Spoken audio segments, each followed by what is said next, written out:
of the speakers have success half of their voice tone, because we just like to listen the tune, this transforming the heart of the person, of course, but sometimes you just have just half of. Anyway, you understand. I am an actor man.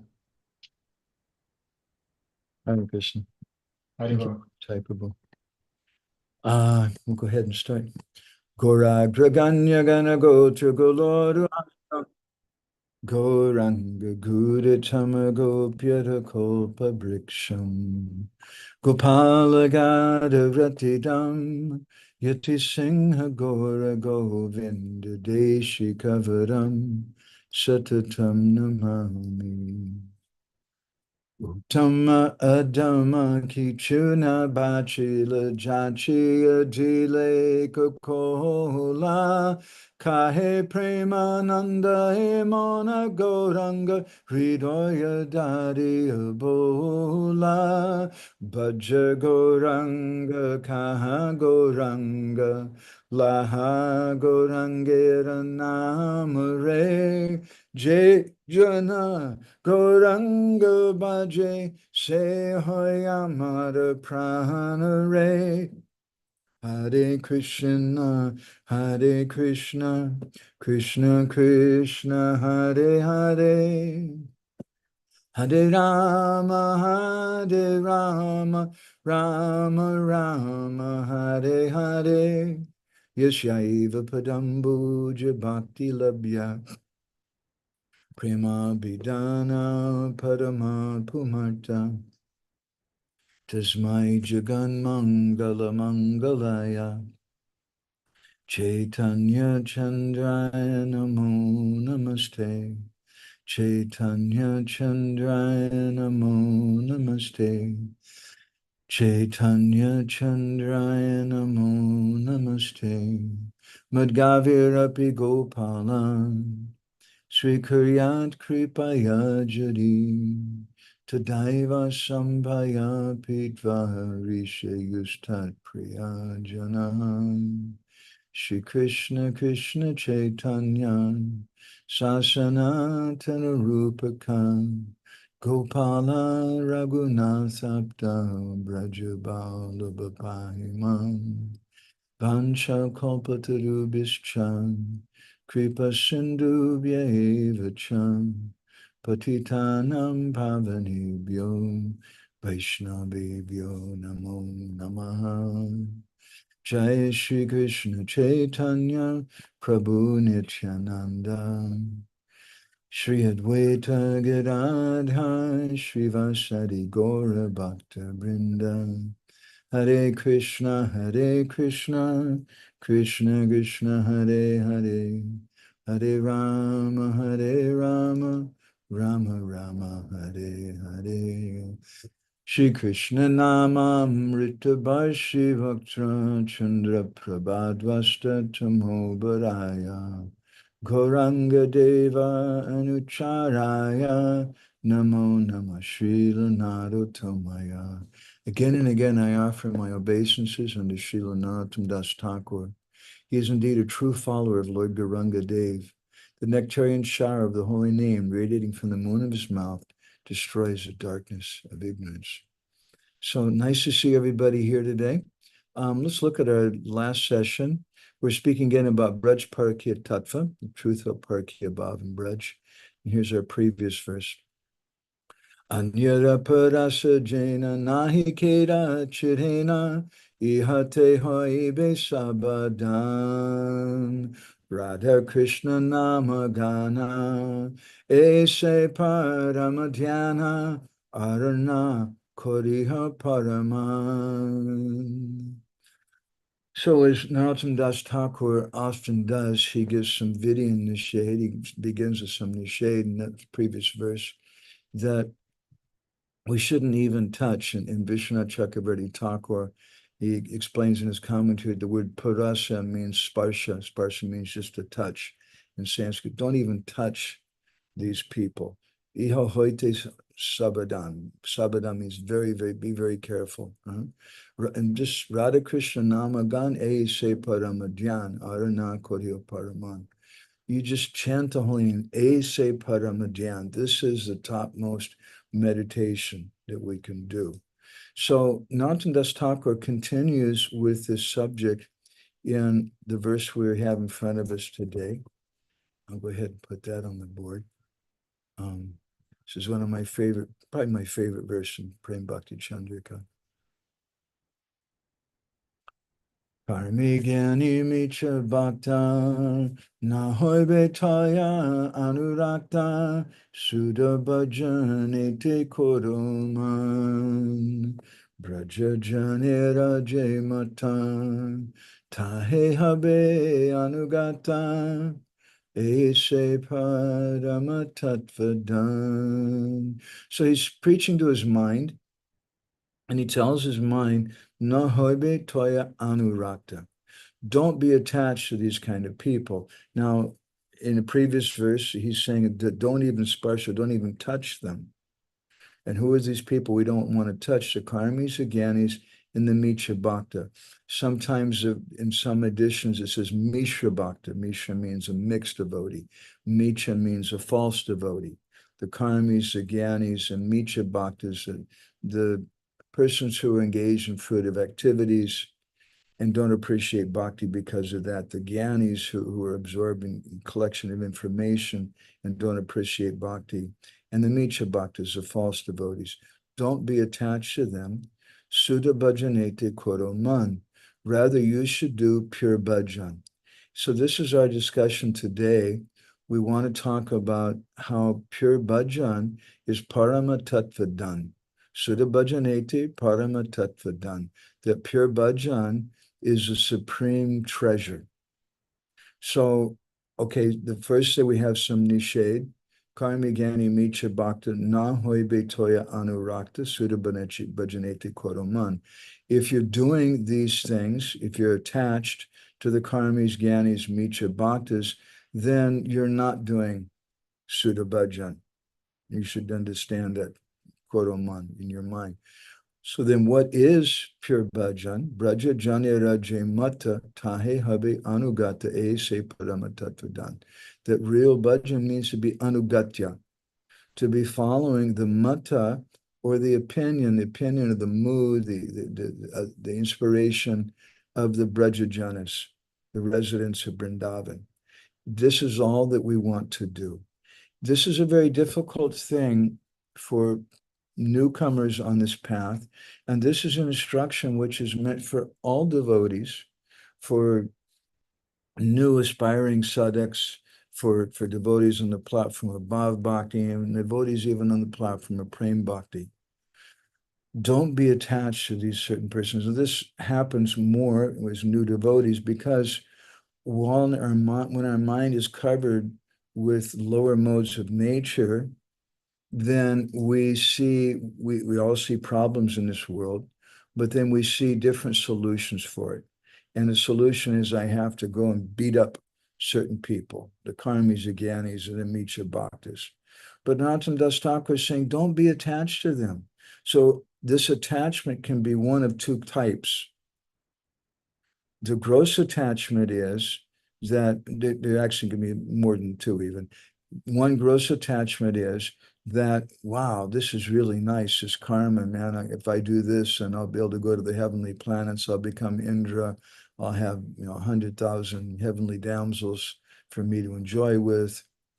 And if I do that if I follow the karmis, the jñānīs, then I'm going to get all kinds of knowledge, and people will become very impressed, and I'll get impersonal liberation. Or the micchā-bhaktas, it's a very easy thing. I just act like I'm a devotee, but I'm not really a devotee. So we shouldn't be attached in the sense that we don't want to follow this. We don't want to follow them. But that attachment also is there in a subtle way, just as Prabhupada sometimes tells a story about the two sadhus who were crossing a river. And as they were crossing, some young woman asked them if they could carry her across. And so the first one said, no, strictly not. I'm a sadhu, I'm a sannyasi, I don't do that. But the other one agreed. And he carried that young lady across the river and put her down, and she went her way. And for like the next week, the other sadhu was chastising the other one that, how is it you're supposed to be a sannyasi and you're carrying this woman on your back? And then finally, the other one, he asked him, he said, how long did it take me to carry her across? He said, oh, 5 minutes. He said, so I carried her for 5 minutes, but you've been carrying her on your back and your mind for 1 week. So if we want to do pure bhajan, we have to absorb our mind in the mata, the J mata says here, the opinion, the understanding, the mood of the vraja-janas. Tāhe, habe, anūgata. We had to be anūgatya. We had to be following them. This is a supreme treasure of everything. It doesn't mean that we're just getting away, we're shirking our duties. You just chant Hare Krishna. Sometimes devotees, they say, just chant Hare Krishna. You don't have to do anything else. Or even worse yet, that there may be some criminal activities going on. Some devotees may be becoming abused or other people. And we just look the other way because Prabhu, karmī, jñānī, micchā-bhakta, habe, tāya, anūrakta, we shouldn't be attached to them. No, we should be attached to śuddha-bhajan. And śuddha-bhajan means vraja-janera mata. We should understand the mood of the vraja-janas, tāhe, habe, anūgata, be following that. And the mood of the vraja-janas is to protect Krishna. The mood of the vraja-janas is to protect the residents of Vrindavan. But first and foremost, they're simple, and they're simply doing nam bhajan. So as we oftentimes comment about this, this verse that the vraja-janas, they're simple. When Putana came to Vrindavan, dressed as a beautiful woman, Yashoda and Rohini thought that oh, she's a great devotee come to serve Krishna. And they allowed her to have access to Krishna. How could they do that? Putin is a great demon. What's wrong with Mother Yashoda? What's wrong with Rohini? They better get with it. They're allowing this kind of thing to go on. Huh? Someone may criticize them for that, but we shouldn't criticize. They're very simple. We have our sophisticated solutions. I'm going to take shelter of this thing and that thing. And primarily, if we're in the mode of ignorance, then the solution is to smash other people by arguing with them and defeating them, or to punch them in the face, kill them. So some warfare, that's a motivation in the mode of ignorance. In the mode of passion, then we think that the solution is money. We'll just get more money and we'll solve all the problems. The solution in the mode of goodness is we need more education.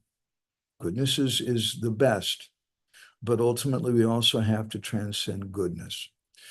So another point being made in this verse, karmī, jñānī, micchā-bhakta, habe, tāya, anūrakta, is it doesn't mean that we hate the karmis, the jñānīs, or the micchā-bhaktas. He's saying anūrakta, don't be attached to them. Give up attachment to those persons. So what does that mean? Because we hear, for example, Srila Prabhupada, he was friends with Dr. Mishra. And Prabhupada said, Dr. Mishra, he's a Mayavadi. Prabhupada was friends with Hanumat Prasad Podar, who I think was a great Vaishnava from what I understand. But Prabhupada said to some of his disciples that he was a Mayavadi. So I don't know. Prabhupada was also friends with Allen Ginsberg, who was promoting homosexuality and drug use and things. He wasn't very much in the mode of goodness, but Prabhupada was friends with him. When Dr. Mishra came later to London, Prabhupada said, oh, my old friend is here. And he told Jamuna others to make lunch for the two of them. So what does it mean then? Na habe, tāya, anūrakta. We shouldn't be attached to the karmis, jñānīs, and micchā-bhaktas. Bhaktivinoda Thakur, in some essays that he wrote, on Upadeshamrita of Rupa Goswami, he explains that there's two types of behavior. There's injunctions for the renunciates and there's injunctions for the householders. And they're different because the renunciates, they don't need to deal with the material world at all, but the householders need to. They have to work a job and they can't just go to work and cover their eyes. I'm not going to look at the boss because he eats meat or something. They can't, they'll lose their job. Not only do they have to look at him and the other workers there, but they have to be friends with them. They have to be nice with them. So in that case, then what does Narottama Thakur mean here? Sometimes devotees who have a very shallow understanding of Krishna consciousness think that these kind of instructions mean that we should not associate with any non-devotees. And that includes our parents who are just like demons, because they're not chanting japa and they're attached to this thing and that thing. And then the devotees leave home and they never visit whatsoever. And they may still be very, very attached, but they're just fanatical. So fanaticism isn't necessary, it isn't helpful. Not habe, tāya, anūrakta. We shouldn't be attached to the conceptions that they have. If we're going to preach with people, we're going to share Krishna consciousness with them, you have to have some affection for them. But so when Narottama Thakur says, no habe, tāya, anūrakta, that we shouldn't have any attachment, it doesn't mean that we don't have affection for them, but it means that we're not attached to their conceptions that they're having. And this is a very important principle. There's two aspects. One is practice, and another is a genuine quality of something. We're practicing Krishna bhakti. Srila Prabhupada once said, told some of the devotees in Australia, he said that you are just like an actor on the stage. Any type of who likes acting. You're just like an actor on the stage. He said, you're not real devotees. He said, but there's a benefit to being an actor on the stage. When you play the role, as I remember a nice drama Gauri Prabhu did, where he played the role of Srila Prabhupada. It was very, very subtle, very, very slight what he did, which was necessary because everybody knows Prabhupada's voice. Everybody knows Srila Prabhupada's look. And Gauri Prabhu, with all respect, you don't have his voice and you don't have his look. But he still managed to make me feel like Prabhupada was there in a very subtle way. So because he's absorbed in Srila Prabhupada and in some subtle ways, perhaps with bodily movements and some similar things, the way Prabhupada would hold his head, he was able to give us a feeling of Srila Prabhupada. And similarly, the actor, when they perform a drama, they get absorbed in the role. So that's practice. And there's some benefit in practice. We practice so many things. We practice humility. But Prabhu, I'm not really humble. If I'm going to be really honest, I'm just going to punch you in the nose because I think you're a jerk. And that may be really honest. And that's the attitude that some devotees have, isn't it? That, Prabhu, we should just be simple and straightforward, and I'm just going to tell you what I think about you. And we speak in a very harsh way. I've seen this too many times. But we practice humility. We practice respect. Doesn't, I offer obeisances to the sannyasis. Doesn't mean that I want to go and take their remnants or hear from them even. Maybe I don't even have faith in that particular sannyasi. But I'm practicing the concept of respect because there's a principle here which is very important. And by that practice, we develop the genuine quality. So as an example, in the Bhagavad Gita, Krishna says, Apichet suduracharo bhajate mamananya bhak sadareva samantavya samyagi vyasito hisa. That Krishna says, this is a sadhu. He's doing anūgata bhajan. Well, that's not me. I'm not doing anūgata bhajan. But Krishna says that person who's not taking shelter of karma, jnana, yoga, Vishwanath says in his commentary in this verse, that's a sadhu. So we respect anyone who's practicing that, because just to practice that, even beyond just practicing it, it's just said that there's one of Mahaprabhu's associates was Gadadhar Das, not Gadadhar Pandit. But Gadadhar Das once went to the Chandkazi in Navadvip to share with him about Krishna Bhakti. And he went there and he said, please, please chant Hare Krishna. Now, generally, the Chandkazi is not a very friendly person. And if someone goes to him and tells him to chant Hare Krishna, he just cut off their head. But somehow Gadadhar Das was so sincere, it just melted the heart of the Chandkazi. And he said, I no, I'm not going to chant Hare Krishna. Maybe I'll chant. And he saw how disappointed Gadadhar Das looked. He said, maybe I'll chant Hare Krishna in the future. And then Gadadhar Das started dancing. And the Chandkazi looked confused. And Gadadhar Das says, why wait till the future? You've already chanted Hare Krishna twice. So he's giving him respect. That Chandkazi was not a Vaishnava. He was not a vegetarian. His favorite activities were breaking temples, murdering and torturing devotees and priests, killing cows, breaking deities. He was a huge demon. But because there was some kind of practice there, he gave respect to that.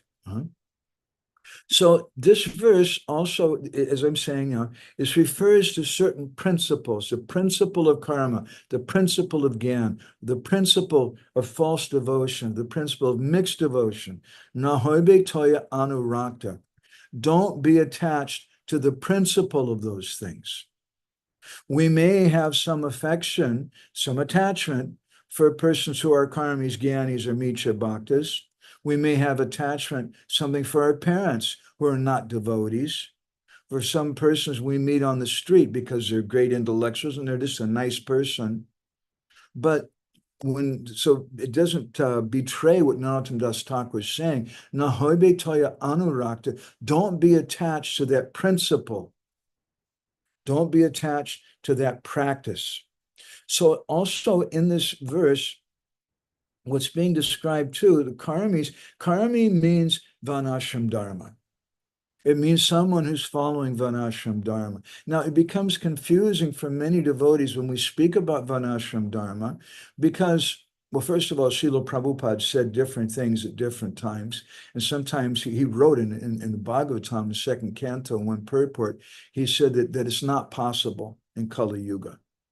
And then in a conversation with Tamal Krishna Maharaj and some other devotees in Vrindavan, toward the end of his manifest pastimes, Srila Prabhupada said, we must establish varnashram. And he said, for the devotees also. And Tamal Krishna said, but Prabhupada, they're chanting Hare Krishna. Are they really chanting? They're not really chanting. It's necessary also for the devotees. So that's a principle.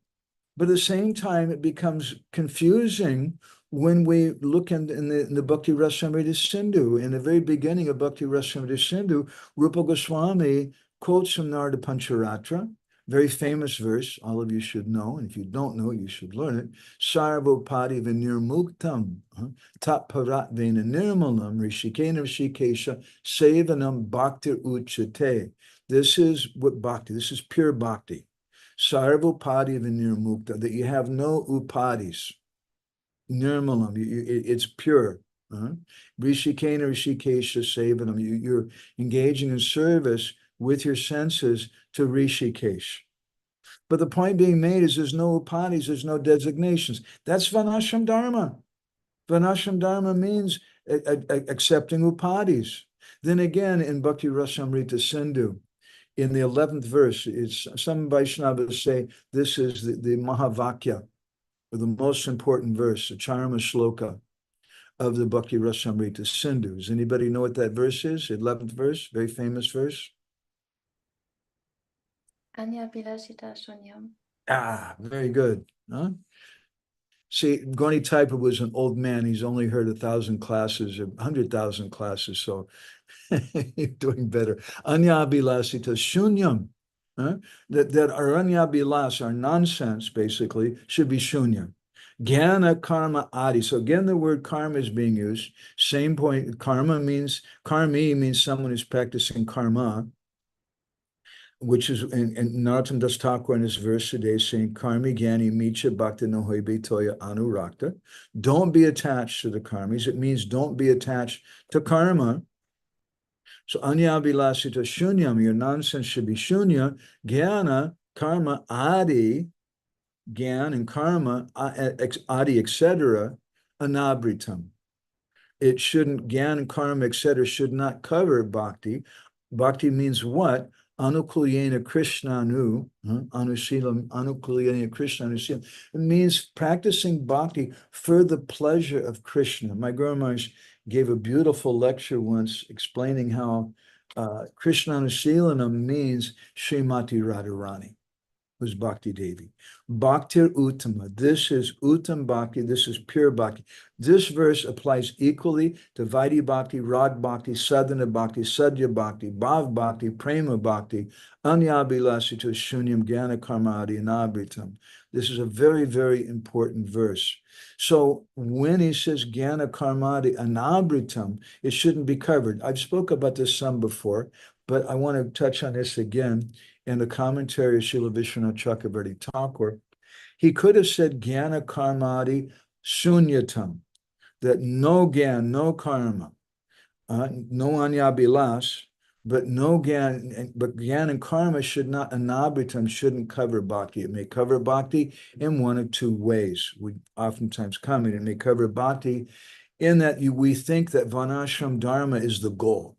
I'm practicing bhakti so that I'll become purified and I'll understand what is my psychophysical nature in this world, so I'll be able to practice varnashram nicely. The second way that it may be covered is that I think that bhakti is required, to practice bhakti, varnashram is required. And I have to follow varnashram, I have to do this and this, otherwise I can't practice properly.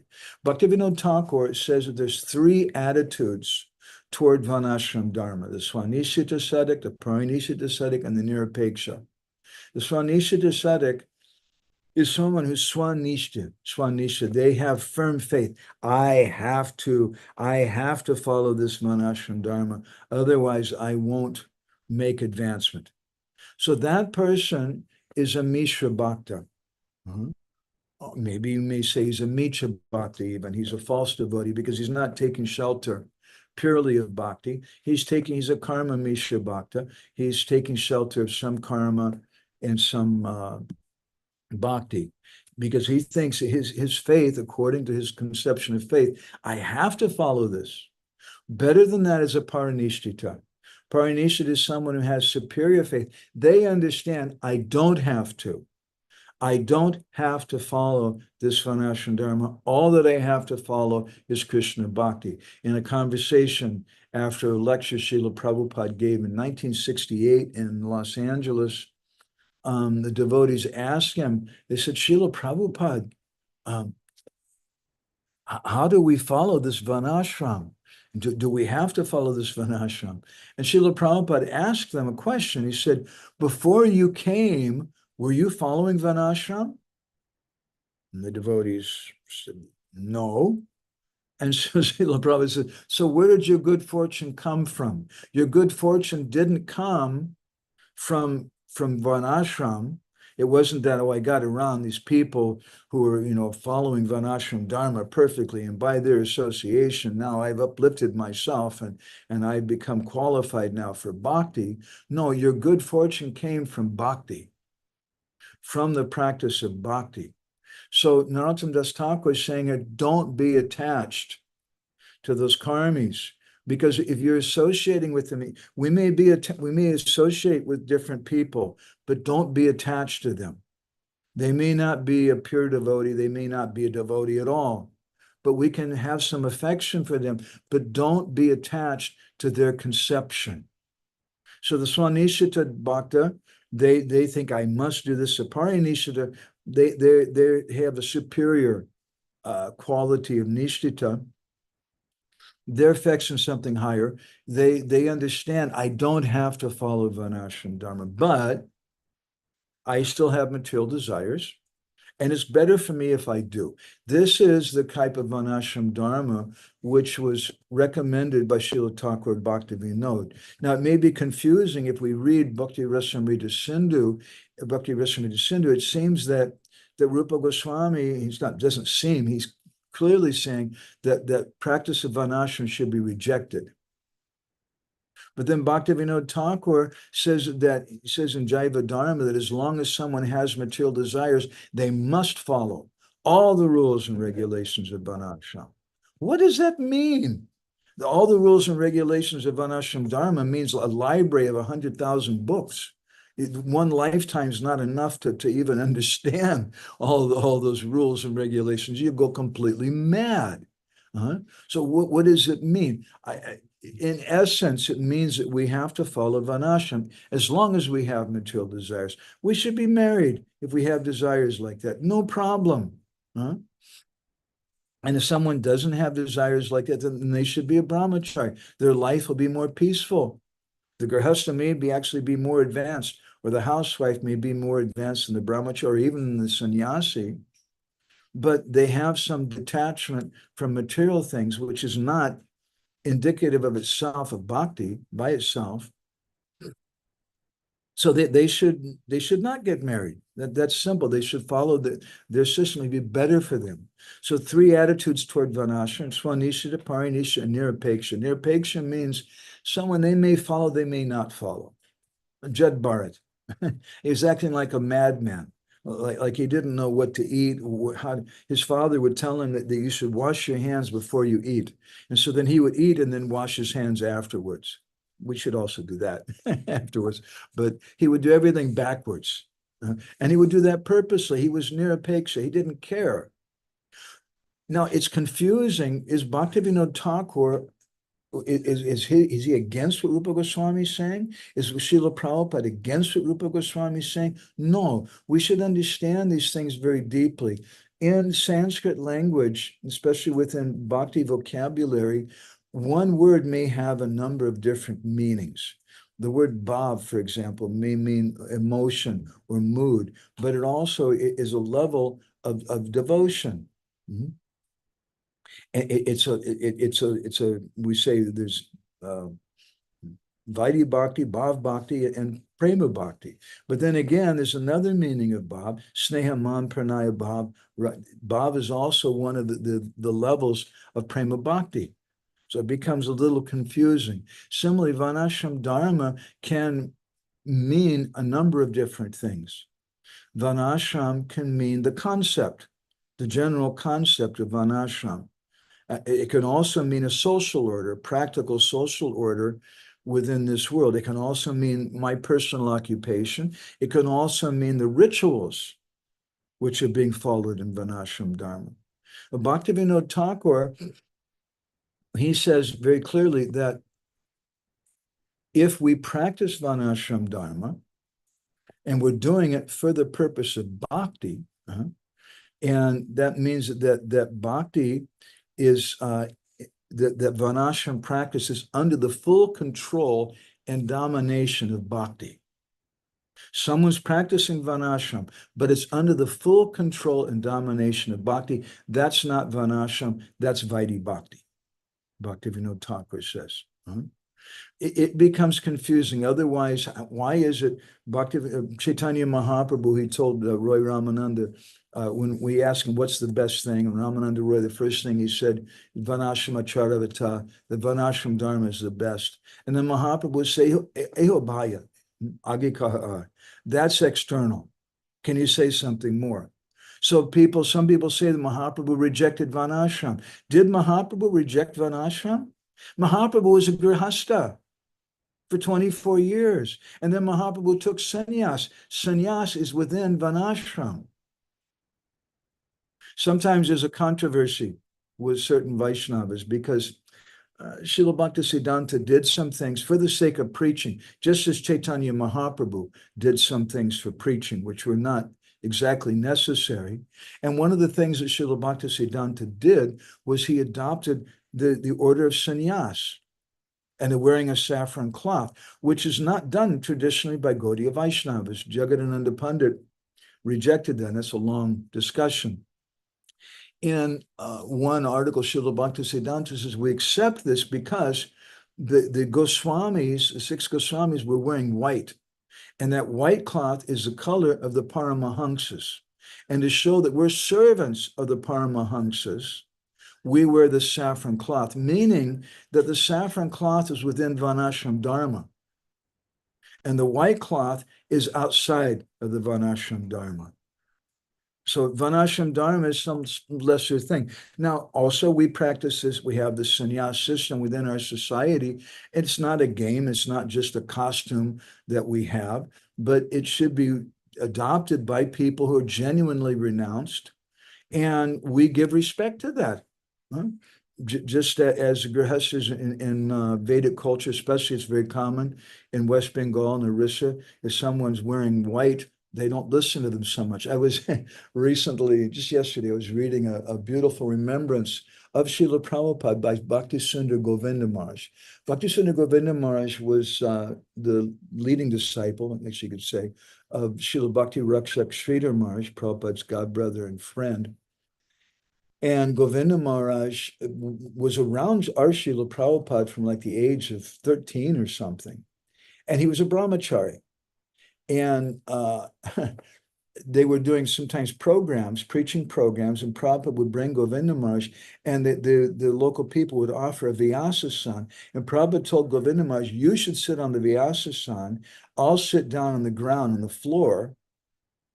And Govinda Maharaj said, no, how are you saying this? You're my guru, you're the godbrother of my guru. You're so much more elevated than me.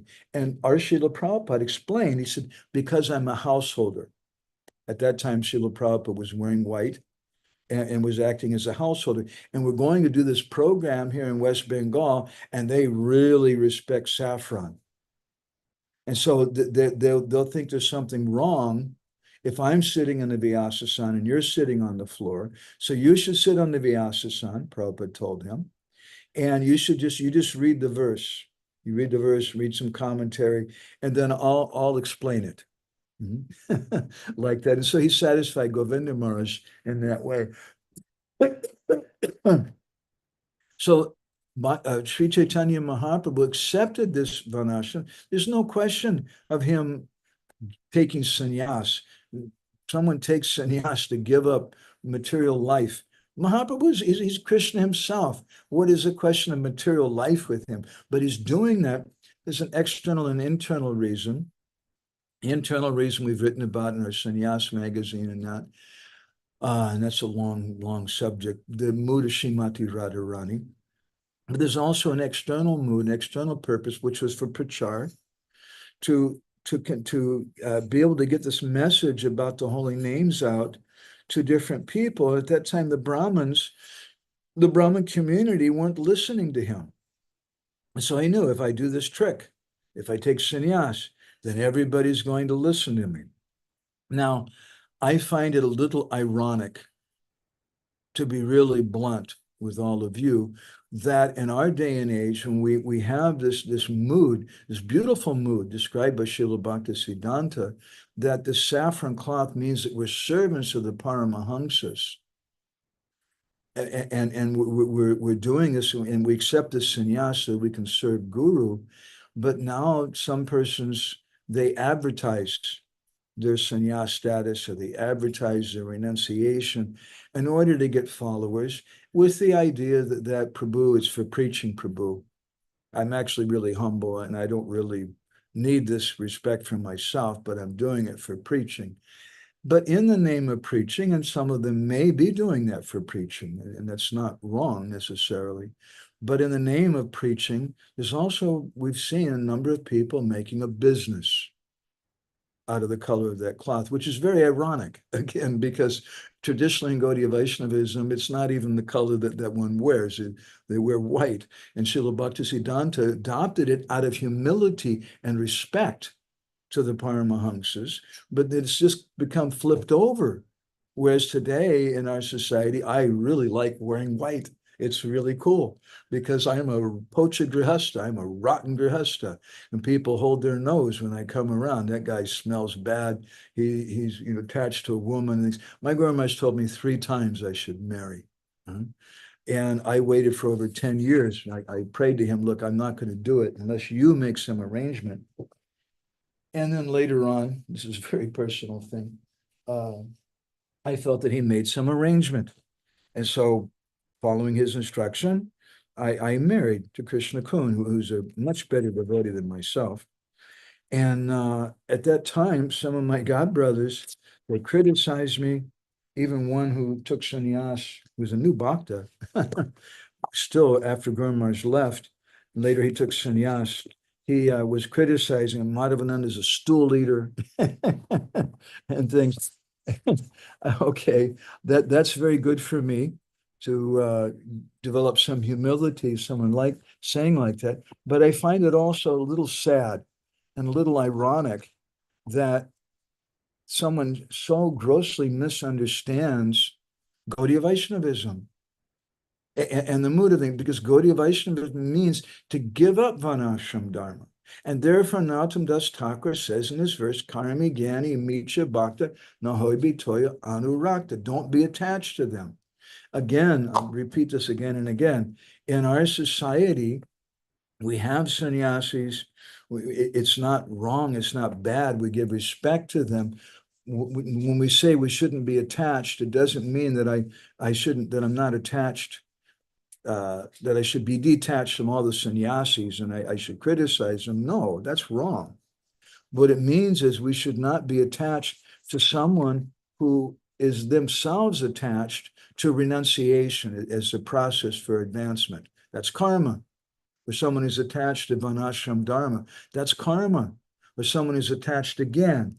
Jiva Goswami, in his commentary on this 11th verse of Bhakti Rasamrita Sindhu, says there's 3 types again. Tat-padartha again, tvam-padartha again, Jiva Brahma Aikya again. Tat-padartha again means knowledge of myself as a spirit soul. That can be favorable. Tvam-padartha again, knowledge of the Supreme Lord. That also can be favorable. Jiva Brahma Aikya again, knowledge of the oneness of the Lord and the Jiva. And Jiva Goswami says that type of knowledge can be detrimental to bhakti. So he says the first 2, tat-padartha again and tvam-padartha again, can be favorable, just as some karma can be favorable in the beginning. It's not required in the beginning, but it can be favorable. But it is required if we're a svanishita sadhak, right? 3 types of sadhaks: svanishita, parinishita, nirapeksha. Someone has strong faith. I have to do this Varnashram Dharma. It becomes very confusing for devotees when they come to Jagannath Puri, because they see that there's so many rules. People come up to us, my God, what are you doing? You're doing Harinam and you've got shoes on? That's a big offense. Or you're chanting japa and you have shoes on? That's a big offense. Because they're attached to this understanding of Varnashram Dharma and these rules and regulations and like that. Some of my local friends here told them that, look, when you stop chewing pan and spitting all over the floor and everywhere, then I'll stop wearing shoes. That's a good comeback. But my point is simply that it becomes confusing even for devotees when we see this smarta vichar, this consideration of the smartas, which is basically Varnashram Dharma. And we think of this as so very important, and that women should cover their head and men should shave their head and men should do like this. They should definitely shave their face. And women should wear bangles and women and everybody should wear kunti mala. But those things, Bhaktivinoda says, they're external symbols. And if we try to judge someone by those external symbols and say they're a Vaishnava or they're not a Vaishnava based on those external symbols, Bhaktivinoda Thakur says that's sectarianism, which can also lead to hatred. He said, which is very detrimental to bhakti. And someone may be like Pundrik Vidyanidhi. Chaitanya Mahaprabhu said, I want to introduce you to a great devotee. And Gadadhar Pandit was, oh yeah, that's great. Who is this? And he brought him to Pundrik Vidyanidhi, and he's looking. And here's this guy dressed in silk clothes, really expensive silk clothes, different colors, sitting on a very ornate, expensive sofa. And he's got a gold spittoon. He's chewing pan, which is against the regulated principles, chewing pan and spitting in the gold pot. And Gadadhar Pandit's a simple brahmachari, Naistika brahmachari, doesn't talk to girls or anything. He's really strict his whole life. And he's looking at this person.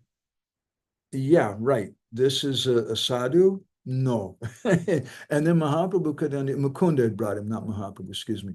Mukunda could understand Gadadhar Pandit's doubt in his mind. And Mukunda then started reciting this verse from the third canto of the Bhagavatam, Aho Bhakti Swa Pachato Gadayam, beginning with those words, speaking about how merciful Krishna was to Putana. And when Pundrik Vidyanidhi heard this verse, all of a sudden he started crying hysterically, and he threw down his turban and started tearing his expensive silk clothes, and fell down on the ground and started smashing everything around him and crying and rolling on the ground. And I'm cursed, I have no bhakti, I have no devotion to Krishna. And then Gadadhar Pandit understood, oh, this is a great devotee.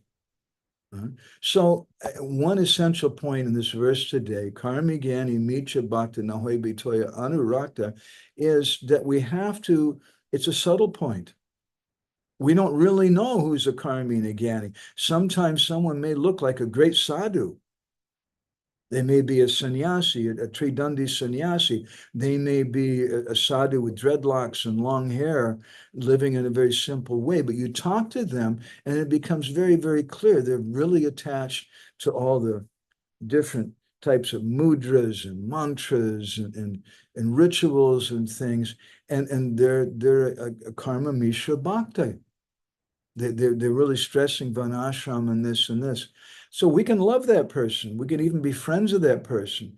But anūrakta, don't be attached to the concept that they have.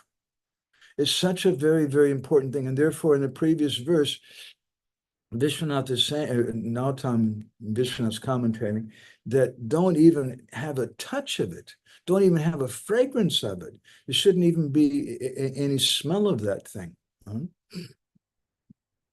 So it's a very, very important principle. We have to understand how we should be detached from the karmis and jñānīs and different types of persons. So then Narottama Das Thakur says, karmī jñānī micchā-bhakta habe tāya anūrakta śuddha-bhajanete koroman. Absorb your mind in śuddha-bhajan. So now he's giving the positive injunction. What is that? Vraja-janera mata tāhe anūgata. Be anūgata of the mata or the mood, the opinion of the Brajbasis. And that's such a very, very beautiful and important subject matter. It reminds me in Gopal Champu, Srila Jiva Goswami describes the mood of the residents of Vrindavan, the mood of the ladies of Vrindavan. Now, sometimes ladies, especially men who are not married, they don't really understand that ladies look very, very saintly and very gentle and like they care about everyone, but it's not always what it seems. Sometimes there's some heavy envy there when one girl gets married or gets a boyfriend and the other girl doesn't have a boyfriend, or the one girl gets pregnant and the other one's not pregnant yet and they're both married, and then they become a little envious of that. But Jiva Goswami describes the mood, the Braja Mata, the mood of the Braja-janas, that when Yashoda wanted to have a child and she was reaching her old age and she hadn't had a child yet, all the ladies of Braj took a vow. We're not going to wear any ornaments until Yashoda becomes pregnant, to show solidarity to Mother Yashoda. There's no envy.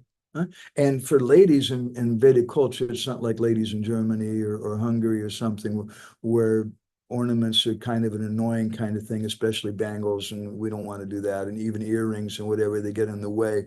But in Vedic culture, they wear the wealth of their family on them, and those are symbols of love. They're symbols that they're being protected. Therefore, Srila Prabhupada, many times he told his Western disciples, when you come to India, purchase some bangles, at least in India, wear some bangles, wear some ornaments, because if you're not wearing bangles in India, it means you're a prostitute. It means that you're a lady who's doing nasty things for money.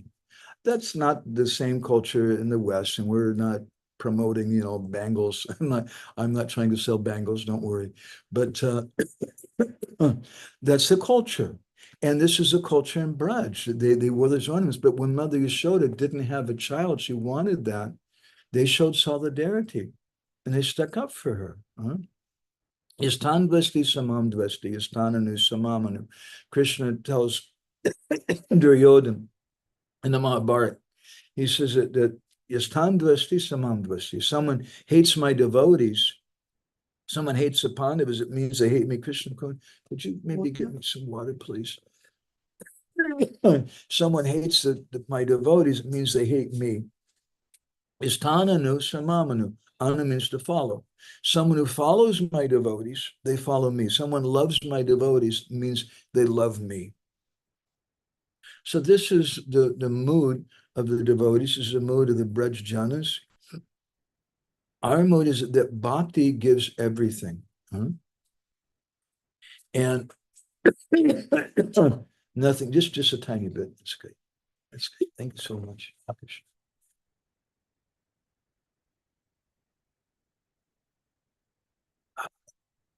Bhakti Rasamrita Sindhu says, Ruchamudvahatas tattva jana śuddha-bhajanete habe vishayesha garishto pi raga praya viliyate.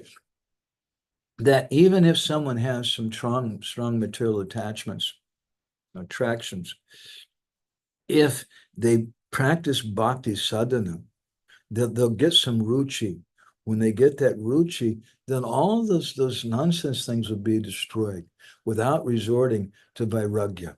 Because Vasudevi, Bhagavati, Bhakti Yoga, Prayojita, Janayat Yasha Vairagyam Gyanam Chayata Hoitikam, famous verse in the second chapter of the first canto, that bhakti gives everything. If you're practicing bhakti, then automatically knowledge and detachment will come. But for persons who don't have faith in bhakti, who don't have bhakti adhikar, they have karma adhikar, maybe jnana adhikar. Very few people have jnana adhikar. More likely they have karma adhikar. They have to act according to karma. Jiva Goswami describes in Bhakti Sandarbha, because they don't have faith in bhakti. But we should have faith in bhakti. It's such an important thing. Now, what if someone has other material desires and things? Let's read a little something from Bhaktivinoda Thakur's Jaiva Dharma. This is one of my favorite conversations there. This is a conversation between Yadava Das and his Guru Maharaj, Ananta Das. And Yadava Das asks him, he says that Guru Maharaj, he says that householder devotees, they're taking shelter of Vanashram. That's what a householder devotee means. Can a householder devotee leave the Vanashram system? And his guru explains that the Vaishnava religion is very broad and generous. Another name for the Vaishnava religion is Jaiva Dharma, religion for all human beings. This means that every human being is qualified to join the Vaishnava religion. Even outcasts may embrace the Vaishnava religion and live as householders. For them, there's no Vanashram. Persons who break the Vanashram rules of sannyas, we call that a vantasi, someone who's eating their own vomit. Someone who breaks the Vanashram rules of sannyas may, by associating with devotees, attain pure devotional service. Srila Prabhupada had several sannyasi disciples who fell down and later got married. And Prabhupada told them, no problem. You just keep practicing bhakti. Now, is it a fall down? Is it not a fall down? Of course it's a fall down. From a social perspective, it's a fall down. But from a perspective of bhakti, not necessarily. This is what Bhaktivinoda Thakur is saying here. They can still become pure devotees. They can attain pure devotional service by associating with devotees. but they're not.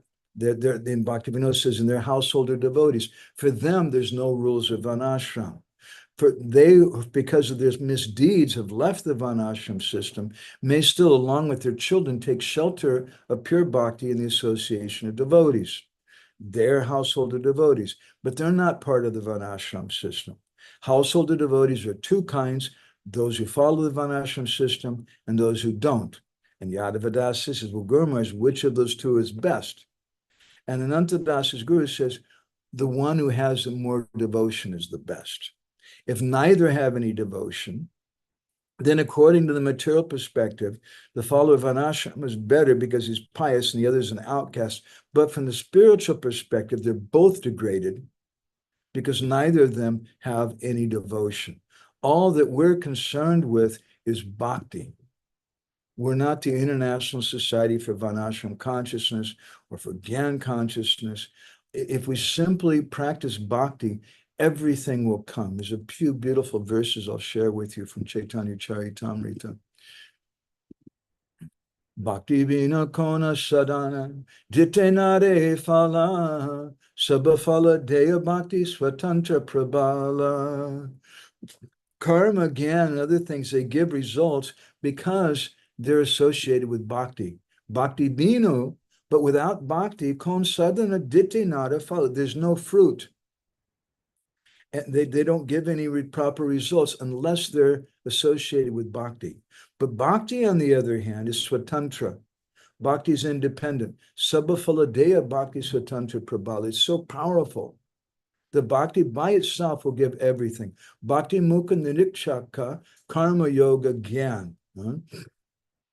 All these different processes, karma, gyan, yoga, and bhakti, they're all dependent. Yoga, they're all dependent upon bhakti. Right?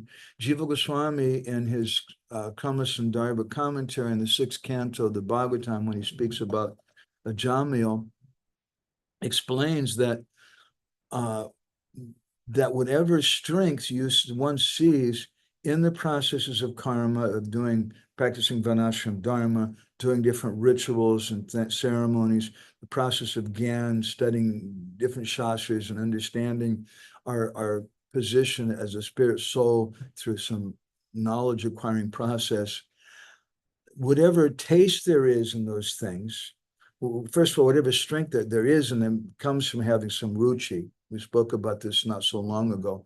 And that ruchi comes because of some touch of bhakti. In the karma and the gyan, they're performing some agnihotra. Shri Krishna, when you're doing deity installation, say Shri Krishna, you chant the names of Krishna. When you're doing, Shanti-dhana, to establish auspiciousness, then you recite Om Swasino Govinda, Swasino Chutantanto, Swasino Vasudeva Vishnu Dadatu, Swasino Narayana Novai, Swasinaha Padmanabaha, Purushottamo Dadatu, etc. These are all different names of the Lord. But the karmi who's chanting that thing, he's doing it because I want to establish some purity here. He's not thinking about the holy name, but he's getting some benefit. And there is purity going on, but it's happening because the holy name is there. And therefore, everything Jiva Goswami says, all the different processes of sadhana come down to kirtanakya bhakti. In our last session, we spoke about smarana, about remembrance. And Jiva Goswami says that remembrance has no strength unless we're chanting the holy name. And therefore, this is kirtanakya bhakti. And therefore, our prayer is a prayer Prithu Maharaj. There's a beautiful verse in the 20th chapter of the 4th canto. Prithu Maharaj prays the Lord Vishnu. He says, Yata chade bala hitam pita svayam tata tame vadasi nasamaitam. He says that just as a child, a bala, just as the parent does what's best, bala hita means to give, for the welfare of that child. The father knows what's best for the child. So you give me whatever's best for me, because I don't know. Otherwise, I'm going to come and I'm going to say, yeah, what's best for me is I should have a beautiful wife. Maybe I should have 3 or 4 beautiful wives. I should have a nice husband. I should have lots of children. That'll be best for me. I should have a nice car. I should have a nice house, because then I can practice bhakti. And without the house, I can't really do bhakti. We may come with all those kind of demands and prayers to the Lord. But Prita Maharaj teaches us that, my dear Lord, I don't know what's good or bad, because I'm just a small child. Just like a small child, you see them when you go to the supermarket screaming in the line because their mother won't buy some candy for them. The child doesn't know what's good for them and what's bad for them. So I don't know what's good or bad for me. So I'm praying to you. You please help me. You please give me whatever's best. And this is the mood, the residents of Vrindavan. The residents of Vrindavan, karmī, jñānī, micchā-bhakta, habe, tāya, anūrakta, śuddha-bhajanete, man. Their mood, vraja-janera, mata, tāhe, habe, anūgata. We want to follow their mood, their mata. What is their mata? They're simple. They're not attached to the karmis and jñānīs. Śuddha-bhajanete, they're just absorbed in bhajan of Krishna. Their bhajan is so pure, there's no tinge of gyan to it even. And they don't even think of Krishna as a Supreme Personality of Godhead. They just think of him, he's our friend. Huh? Chaitanya Mahaprabhu, he tells... he says that the residents of Vrindavan, they don't know. Tanra Ishvara Kori Nahi Jani Brajajana. This is not, they don't understand that Krishna is Supreme Lord. Let's look at a couple of verses from Chaitanya Charitamrita in this regard. Let's see what's going on. This is from Madhya Lila chapter 9. Some instructions of Chaitanya Mahaprabhu.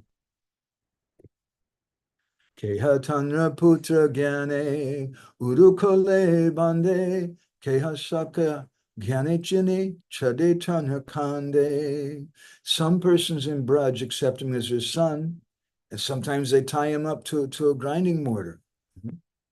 Some of them accept him as an intimate friend, and they fight with him and they defeat him and they climb up on his shoulders.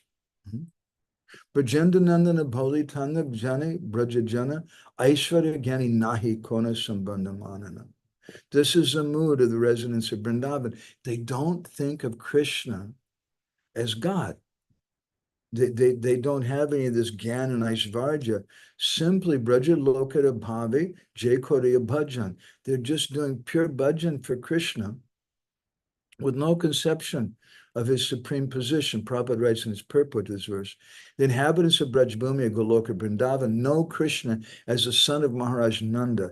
They do not accept him as the Supreme Personality of Godhead as people in general do. So this is another meaning, karmī, jñānī, micchā-bhakta, habe, tāya, anūrakta. There's certain people who may be micchā-bhaktas. Again, there's 2 different versions of this verse. Some say micchā-bhakta, some say micchā-bhakta. Micchā means a mixed devotee. Micchā means a false devotee. So someone may be a mixed devotee, and they're worshiping the Lord. They're going to Mangalartik. They put on tilak. They chant japa. They go to kirtan. They do everything. But they're really, really absorbed in Vanashram Dharma. They're really, really absorbed and thinking of Krishna as the Supreme Personality of Godhead and praying to him as God. So we don't, not that we don't want to associate with those persons, they're bad, but we don't want to associate with their conception. Anūrakta. Anūrakta, don't be attached to that conception. Don't hate them. That's also very, very neophyte. Hatred is a type of attachment. Rather, we just keep some distance from, because we don't even want a fragrance. But we can't physically keep away always. We may have to associate some with them. So then we have to be very careful. A beautiful example I think we gave recently was Gadadhar Pandit with, what's his name, Krishna Kun? Vallabhacharya, thank you. Krishna Kun is Bhajan. Vallabhacharya, Vallabhacharya wrote a commentary in the Bhagavatam, and he wanted Mahaprabhu to listen to it, but Mahaprabhu refused. And he chastised him because Vallabha told him, he said that I've rejected the commentary of Sridhar Swami. And Mahaprabhu said, anyone who's rejected Sridhar Swami is a prostitute, and I don't accept them. And so the word got out very quickly that, and nobody wanted to listen to his commentary. So he was feeling very, very frustrated. So Vallabhacharya one day, he kind of got Gadadhar Pandit in a corner where he couldn't escape and just forcibly started speaking his commentary to him. And Gadadhar Pandit was, oh my God, what am I going to do? Chaitanya Mahaprabhu may chastise me. He may reject me from his association if I'm hearing this commentary from Vallabhacharya. But he couldn't go anywhere. So he showed us what it means not to habe, tāya, anūrakta, to not be attached. He just kind of nodded his head, yes. Well, Vallabhacharya was going on and on and on. And by the way, this is a history of the Gaudiya Vaishnavas. In the Vallabhacharya line, they have a very different history. I'm just repeating something from Chaitanya Charitamrita to make a point. He's an example. He was just smiling and nodding his head, but inside he wasn't listening. He wasn't attached to that. So that attachment is something which is more internal than external. That's the important principle. Let's look at a few verses from the 4th chapter of the Adi Lila. These are some of my Guru Maharaj's favorite verses about the mood of the residents of Vrindavan. Krishna says, Mata more puta bhave, korene bandhana, atihina, jñānī kore, lalana palana. Atihina jñānī, there's no jnān. Lalana palana, all my mother's doing is lalana and palana. She's just nourishing me, protecting me. She ties me up as her son. She thinks that I have no strength of my own. Sakasuda sake kore, skande arohana, tumi kin, bodalok, tumi ami sam. My grandma used to quote this last line oftentimes. Tumi kon bodalok. Krishna's friends tell him, huh? Tumi kin bodal. You think you're a big person? What kind of big man are you? Tumi ami san. You and I, we're equal. Ami san. Priya jadi mana kori, koraye bhartsana, beda stuti hoite hare, se moramana. And in Madhurjara, sometimes Krishna's beloved chastises him. And Krishna says he gets more pleasure. It steals his mind away from the Veda stuti, from the prayers of the personified Vedas. Prabhupada writes in his purport, according to the Upanishads, all living entities are dependent on the supreme living entity, the personality of Godhead.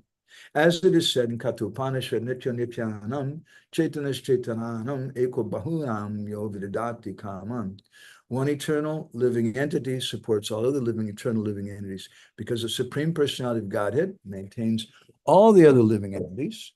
They remain subordinate to the Lord even when joined with him in the reciprocation of loving affairs. But in the course of exchanging transcendental love of the highest purity, sometimes a subordinate devotee tries to predominate over the predominator. Prabhupada, one time, he said, if someone comes to you and says that, oh, you can become God, in my advice, and Prabhupada says, you should tell them, no, we have a higher aspiration. We want to become a devotee of God, because the devotee of God is even higher than God himself. This is Gaudiya Vaishnavism. And this is the mood of Braj, where the devotees in Braj, they simply love Krishna.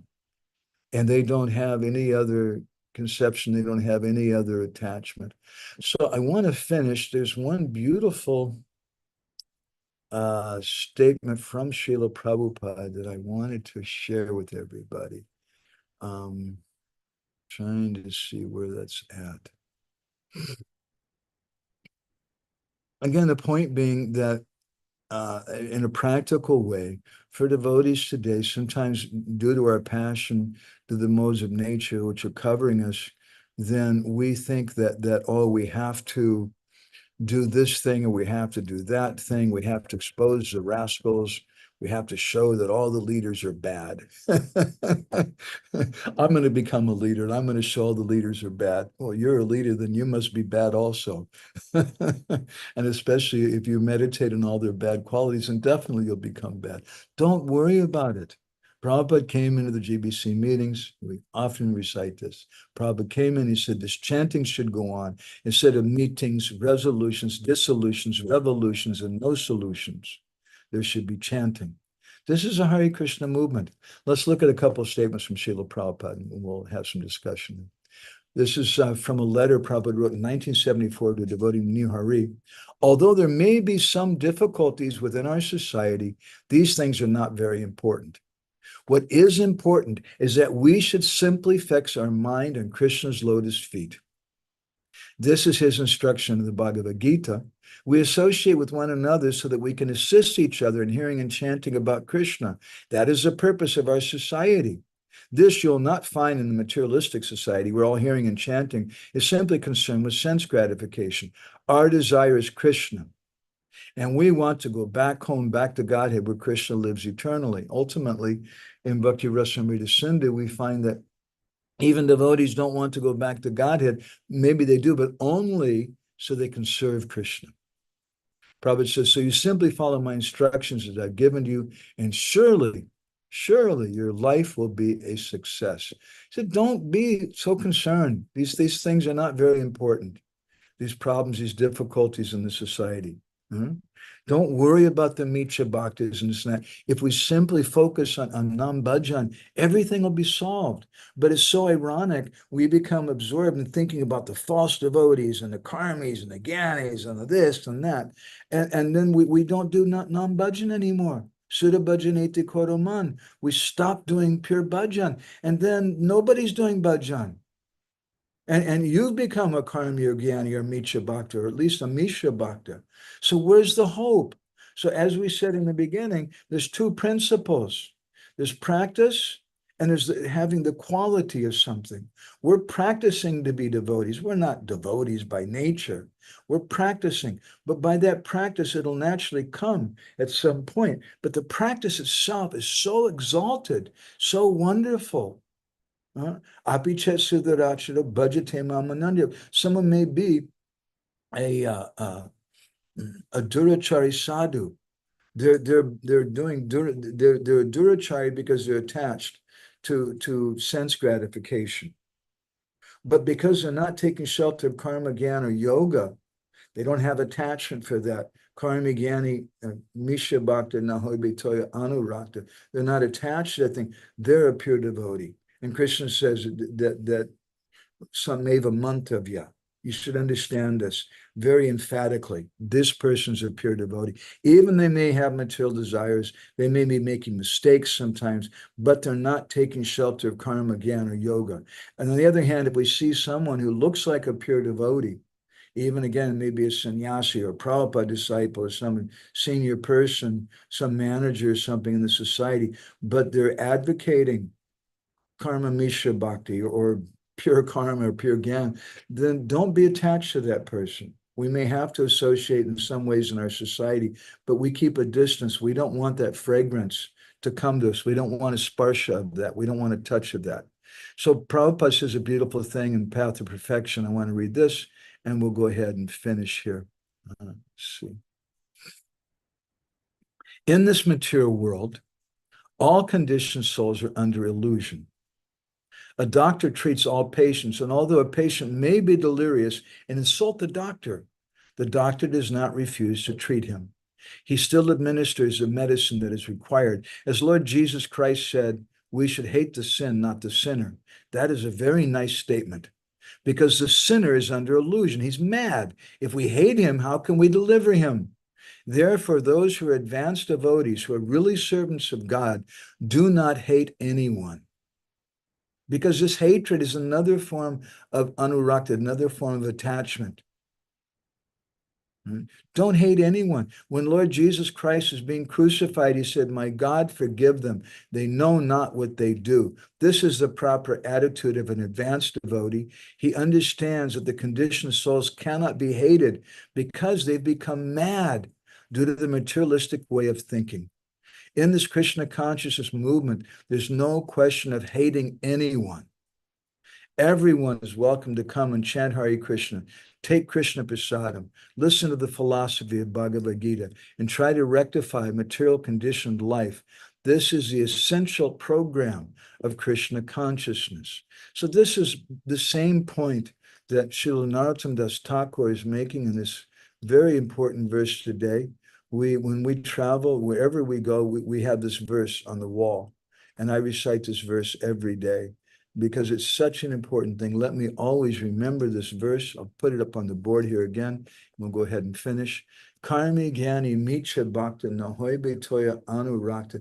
Don't be attached to the karmis, false jñānīs, the false devotees. śuddha-bhajanete karaman. Instead, just focus on doing pure bhajan. This vraja-janera, this is what it means to be anūgata, to following the mood of the vraja-janas, and this, say parama tattva-dhana.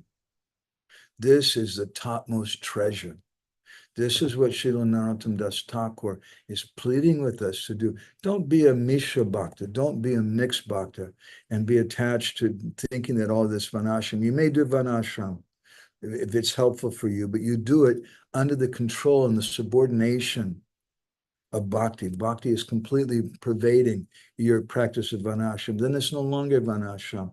Then it becomes vaidhi. So this pure bhajan, keeping bhakti, śuddha-bhakti in the center, this is a supreme treasure. And this is a wonderful treasure that Narottama Thakur is sharing with us. I wanted to finish nearly half an hour ago, but I just got a little passionate. It's such a wonderful subject matter. So we're going to go ahead and stop there. If anybody has any reflections, comments, questions, maybe you're upset with me about something, angry with me, that's also illegal. You can protest. Any comments, reflections, or anything? Also, let me look online. If there's anybody watching this on YouTube, you can also type in questions in YouTube here. Okay, I don't see any questions there. Anybody here? Otherwise, okay. Bhakti Pravina, do you have something you want to share? Yes, Prabhu, I'm just, how to say in modern language, I'm flashed because it is such an amazing kata and such profound distinction between real bhakti and everything that's just giving bhakti maybe some external form or covering, or just to make us function on the way to bhakti. And bhakti seems to be so subtle, so it's like the most subtle thing, and it's so difficult to grasp it. Yeah, that's from my side. It reminds me of a letter Srila Prabhupada wrote. I'm paraphrasing a little bit. I don't remember word for word, but he said something like, I've seen you want to chastise the devotees and correct them. He says, but better you teach them by your own example. And he says that many people are joining and they cannot be expected to come to the proper platform right away. And just to say something a little harsh, it's not meant to be harsh. I'm saying it to try to help the devotees. But if we look historically, some of those persons even were sannyasis, or GBCs, or whatever, and we should be tolerant of them. And they were still new people. I'm a new person. I'm new to Krishna consciousness. I've been practicing Krishna consciousness now for 43 years. I'm a new person for this. And that's the way we should feel throughout our life, that this is a new thing for me. And it's also new for a lot of other devotees. New because we've had so many millions and trillions of lifetimes of doing all kinds of terrible nonsense. And it doesn't just come easy right away. So we had to be patient with each other, patient with ourselves, that I'm not coming to the topmost platform right away. We have to be patient. I see one common deviation. I consider it actually to be a deviation amongst some people who stray away from their guru in Gaudiya Vaishnavism. Not with Srila Prabhupada, maybe Srila Prabhupada in ISKCON, it may be some other guru in ISKCON or gurus in Gaudiya Math or wherever. I've seen some people stray away with the attitude that, well, I have something higher, I have something better. You've been chanting Hare Krishna for how many decades, and you still have material desires? Well, here I have this trick, I have this thing or that thing, and it sounds really good. And people say, wow, it's an 80% off sale. So let me run there and I'm going to purchase, and I'm just going to drop everything here, drop my Guru Seva and drop whatever bhajan I'm doing and go there and start practicing this. And I've seen over and over and over again, those people who try to buy something cheap on the sale, they end up so many times not practicing anything. I know one such person who was in ISKCON. His guru had some difficulties. He left his guru. He went to Gaudiya Math. He was with a very elevated, respected guru in Gaudiya Math, but he left him. And then he went to the Babajis, went to a very elevated, respected Babaji at Radhakund, Anantadas Pandit, the Acharya at Radhakund. But then after some time, he found faults in him and left him and went to another Babaji. And this other Babaji started, we would say in America, excuse my crude language, putting the move to his wife.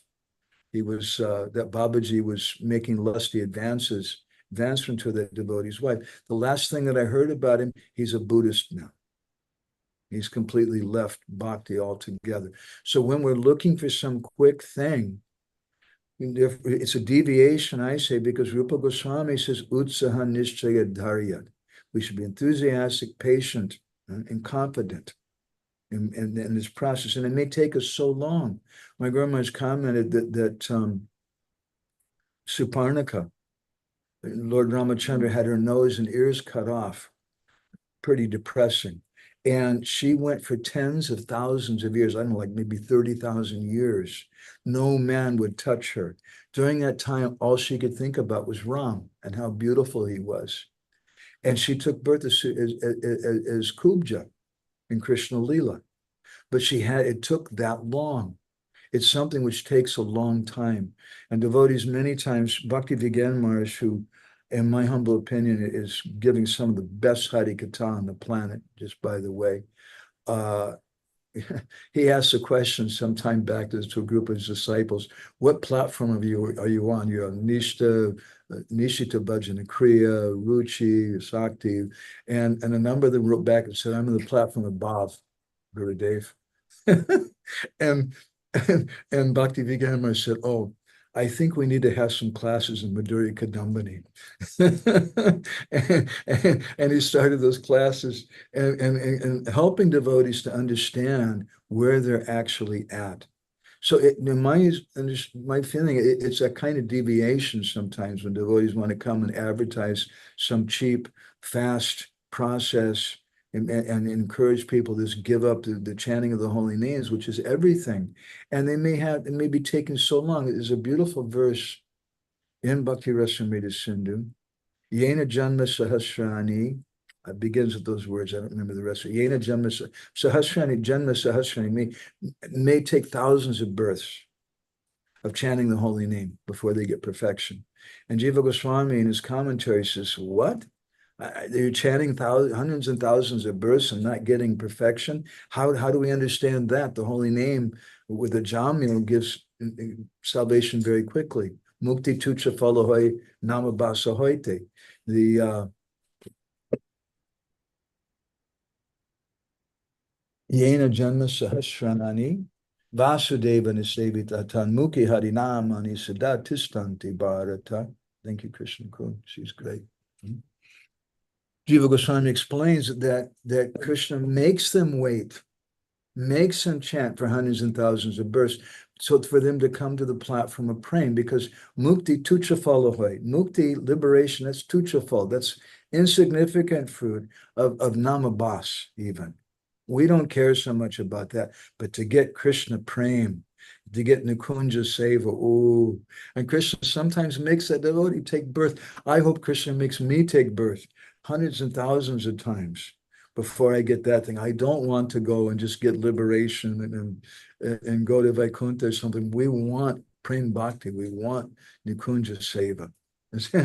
Okay, that's just my reflections on what you said, Bhakti Prabhu. Is that okay? You're all right?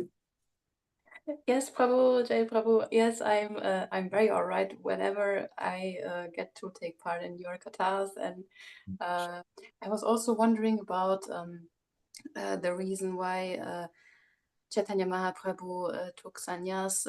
I think I read a text once that you sent to me about that. Srimati Radharani, if I remember correctly, that Srimati Radharani has this feeling of giving up everything, like to be a girl in that most, like the highest society ever, and to be completely like chaste woman, married and everything, and then to give that up, that's like worse than death. So is that the right track I'm on, or is there more? Yeah, that's Gaudiya Vaishnavism. Doesn't mean that we can imitate that, and we should say, No. well, to be a Gaudiya Vaishnava means I'm going to go and cheat on my husband, and that shows I'm a Brahmanuga Bhakta or something. We just become an offender and we become degraded. But yes, Srimati Radharani, her level of renunciation inspired Krishna, and he felt like for me to repay the debt, because yeyatamam prapadyante tam sataiva bhajamyam, I always reciprocate accordingly to repay that debt. I can't pay it back. I have to be a pratyatu sadhana. I have to become a sadhu. I have to develop the same mood of Radharani. And that's the inner mood of renunciation. And that's why Mahaprabhu left Sachimata. That's why he left Vishnu Priya. Their love is spotless. But why did he leave them then? Because there's something higher, the love of Radharani, which is pulling him and brought him to Jagannath Puri, which is a whole nother subject. Jagannath Puri. All right. Thank you, Bhakti Pravina. Gorni Taibu, my God, your arm must be hurting by now. It's been up for so long. Do you have something you want to share? It's online hand. Thank you. Help me the application as the kid like that. Thank you very much. It was beautiful conversation with Mataji. I was very happy to listen. So there's no burden to wait. I would wait more if you can explain this mood of Sri Chaitanya Mahaprabhu. I also have a question that how and why the first wife should left Mahaprabhu so early.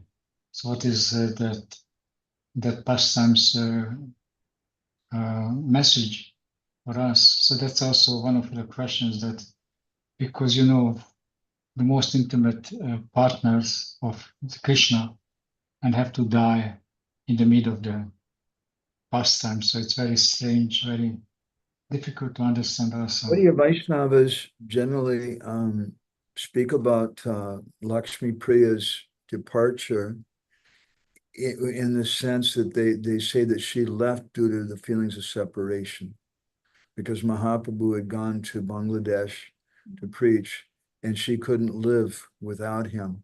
And so from that, we learn that they're following this Vaidhi Bhakti in the sense that he's a grihastha, he's married and things at a young age. But this is a perfection of that. The perfection of that grihastha ashram, that Vaishnava grihastha ashram, is to be attached to your spouse as a Vaishnava and be unable to live in separation from them and die in separation from the Lord. And it's also indicative to us that Mahaprabhu, the lesson also in Mahaprabhu on his side, to please his mother, he married again to faithfully act out the system of varnashram dharma, which one lesson that teaches us is that we should not be so much in a hurry to be renunciates and try to be something that we're not. We should just be simple. When we speak about Krishna several times in the Gita, he says that Swadharma Nishita, we should follow Swadharma Nishita, we should be fixed on our Swadharma. And generally the commentators speak about the Swadharma as being according to Varnashram Dharma. But that's only if you're following Varnashram Dharma.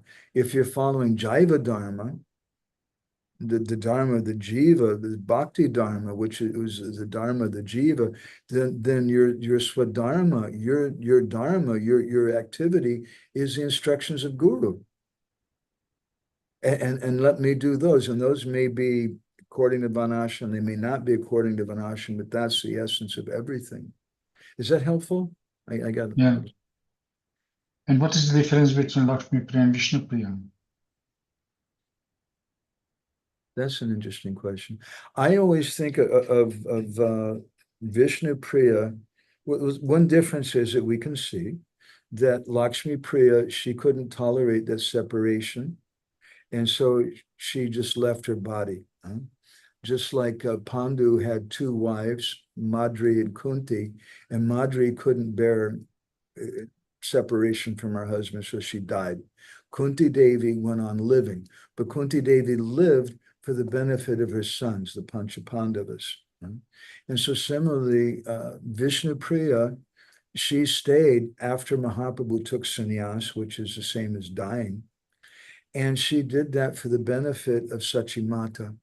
She did it for the benefit of serving her. And she showed us an ideal example of someone who is living in this world in separation from the Lord. How do they maintain themselves? She was chanting, and some say for every name, or some say every mantra, or some say one round. One round of the Hare Krishna mantra, she'd take 1 grain of rice to count that mantra, that round. And however many rounds she chanted that day, those are the grains of rice. Famous story, you know, that's how many grains of rice that she would eat. It's teaching us that the holy name is everything, and that we should be just living in separation in that way. Is that's all that I can think. There may be, I'm sure there's some other esoteric things. I've searched honestly for a long time about things like that. I haven't seen anything that really satisfied me. And once with my Guru Maharaj, I asked him, I said, who were the 8 daughters of Sachimata who appeared before, or excuse me, the 6 daughters of Sachimata who appeared and left their bodies before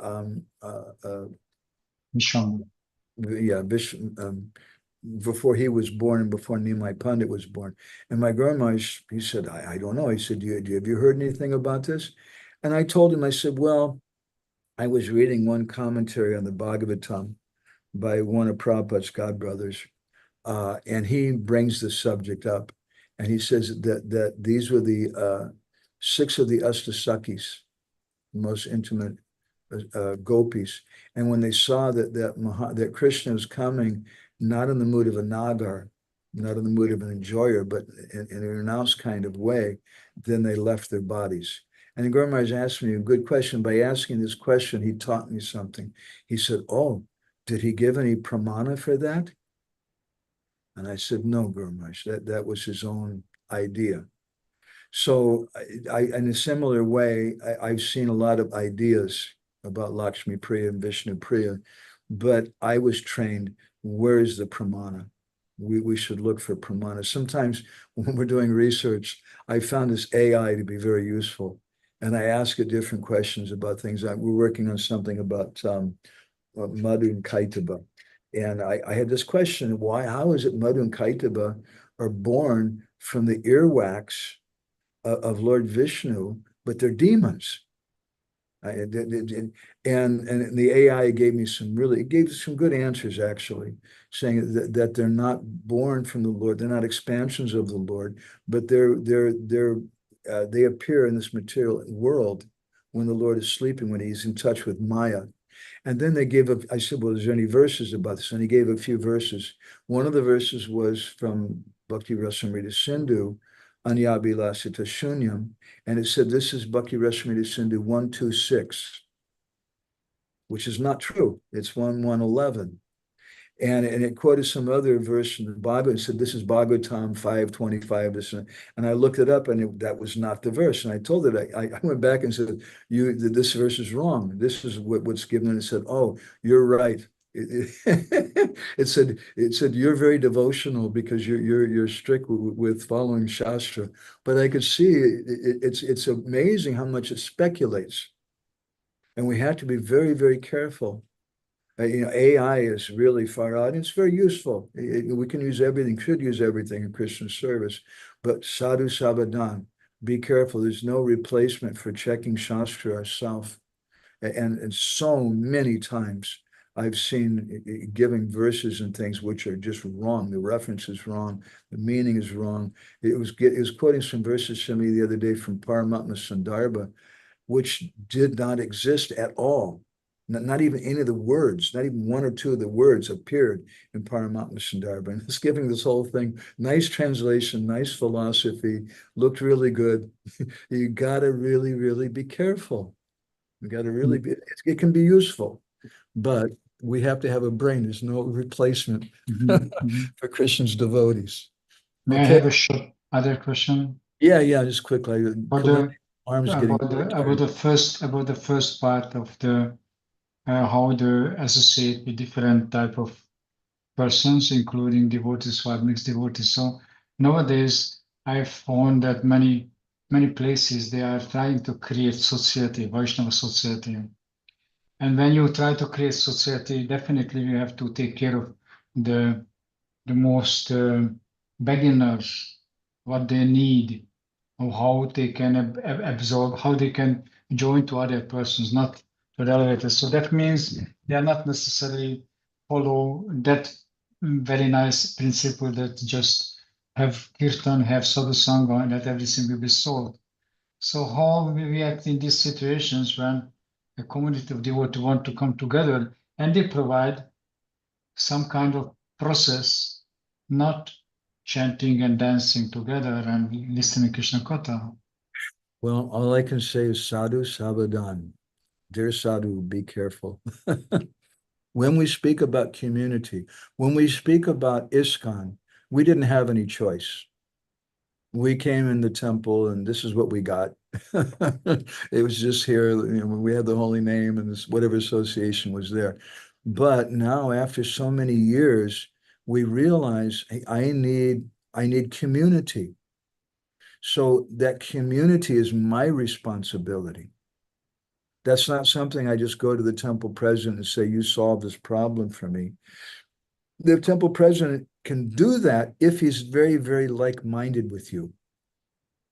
But if he's not very like-minded, and therefore Rupa Goswami says, Swajatya snigdha sadhusanga satovare, we should associate with persons who are swajatya, literally from the same caste, or meaning the same mood, the same kind of bhava in that, and who are sadhus. So I've observed a similar thing, which is very depressing today, that there's so many persons whose idea of Vaishnavism is just that we should be nice, be a nice person, and be sentimental and just tell everybody I love you. And that's good. That's a good thing. And that is a aspect of Vaishnavism. But if you're not giving the primary aspect of loving someone because Krishna's there, Hari Lila Sutot Chara Paresha Satatam Tve. We should love someone because they're speaking Krishna Katha, because they're doing Krishna Kirtan, not just because they're wearing tilak. That's nice. Kunti Mala, that's a nice thing. They're initiated by our Guru Dev, or even they're doing so-called big service in the temple. We appreciate the service. We appreciate the tilak. We appreciate the dhoti or the sari, the cultural thing they're doing. But Narottama Das Thakur is teaching us we have to be very careful. And one of two things I would strongly recommend. Either number one, we should find a proper community. I've spoke with you about this before. Even within New Brajadam, it's a wonderful, awesome community, wonderful devotees, mostly your god brothers. But within that community, you want to associate with persons who are like-minded. So there's going to be a smaller community within the community. You have to find that. You may go to some other community other than New Brajadam in Mayapur, I don't know. Or secondly, we should create community. We should be the solution for the problems that we see. and create the kind of community that we want to do. And this is what I see with Lila Purushottam Prabhu. They kicked him out. It broke his heart. I'm sorry to embarrass you, Lila. It broke his heart. He was a black sheep and criticized by everybody, hated by everybody in the society. And he probably felt sorry for himself, I suspect, for a few years. But then all of a sudden he realized, this is the greatest benediction I ever got in my life. Because now it's legal. I can make my own kind of community with persons that I love who are like-minded. It's been a great blessing for him. And they have such a wonderful sangha. I can say the same. I better be careful about names. I've seen other sanghas like that. I'll just say that much. And other parts of the world of devotees who were pushed out of the temple, not appreciated for, and they just started their own sangha. And it becomes so very, very sweet. You go to Eger in Hungary, it's such a sweet, sweet community. It's not real institutional and formal and everything. They don't have a lot of money and management considerations. It's just sweet. And Chaitanya Prabhu, who's one of the founders of that community, has done so much. And all practically, Gaunitai Prabhu, most of the devotees in Hungary have come from Eger, from the preaching there, because it's very, very personal and sweet. Chaitanya Prabhu created a community. So we should do like that. Create community or find community. All right? All right. Kalindi, and then Lila Purushottam Prabhu. I'm sorry to make everybody wait. Kalindi, but we want to see you. You still there? Where'd you go? There she is. Yes, I'm here. Hare Krishna. Hare Krishna. We miss Mangala. Yeah, he's busy with some meeting at work, but probably I think maybe he is watching this through YouTube, like on site. Okay, so don't say anything bad about him, okay? No. I would like to thank you for this kata because it answers a lot of questions and it's just nectar. I would like maybe to ask something about doing this varnashrama under subordination of bhakti, because sometimes we know we have some desires, but even we are not able to fulfill them through varnashrama because, for example, according varnashrama, there is it means a lot of things. Like for a woman, it means to have a child. When we see that sometimes devotees doesn't have children, or to be properly engaged, like in one's occupation, or it can mean anything. And in this way, sometimes we are, we are not completely properly situated. And but it's said that bhakti brings everything. So sometimes it can be a little disturbance in our mind, and we sometimes want to somehow adjust the things or manipulate material energy, and then we think it will become better, everything. But it may bring much more entanglement. And what should be the approach? Because also I see devotees who are happily, properly situated, and they are happy in what they are doing, and much more easy for them to feel in their skin.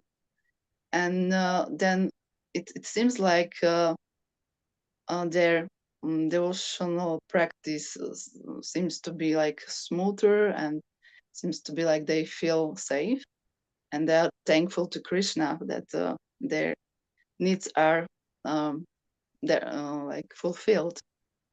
But I know a lot of devotees who have so much unfulfilled desires, and they still practice, but to fulfill their desires or to somehow fit in this concept of varnashrama would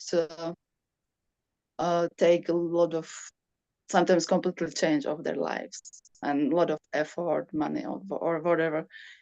So yeah, then it's not like practical maybe for bhakti. I think part of the problem is it's something we talk about almost in every session, actually, and that's the institutional factor. It's such an important thing. I say institution, but we can also say the mission of Srila Prabhupada. We want to preserve the mission. We want to support the mission. And the institution's a box for that. But sometimes we lean on the institution to tell us what to do, what ashram to be in, how to behave, and we're lazy. And we're too lazy to think for ourselves. It doesn't mean that everybody has to leave living in the temple. Some persons can be independent thinkers and be progressive, staying in the temple. But what it means is it has to be something which is anūkata, which is favorable for a bhakti. And it can be, living in the temple is very favorable in so many ways, but in some ways it may be unfavorable, as certain devotees have found, I think you know. So if the devotees staying there have more of a controlling kind of mood, or if it's just inhibiting our bhakti, then we have to take responsibility for ourselves to build our own community. We have to take, because if we're lazy and we just depend upon the managers and people in the temple who may not even be so spiritually advanced, or maybe we think somebody's advanced because we see them every day from Mangal Artik and they know 3 verses from Bhagavad Gita, so practically they're almost an incarnation. We have some sentimental idea like that, and now I'm going to let them tell me what to do with my life. It's a very, very wrong thing. Bhakti by nature is sabhaviki. Jiva Goswami uses this word sabhaviki. It's natural.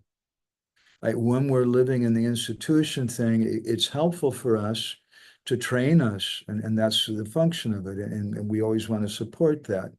But bhakti should be something which is natural. It's not forced.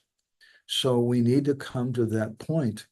It's a really, really important principle. Leela Purushottam Prabhu. Is that okay, Kalindi? Is that helpful? Thank you. I think, you know, when I see you in Mongol and I see Leela Purushottam Prabhu, you guys are all very similar. Actually, everybody in this group has this particular quality and similar in common, that everybody's a little bit of a individual and a little bit of a troublemaker in the eyes of some people anyway, and they've gone outside and done some of their own thing.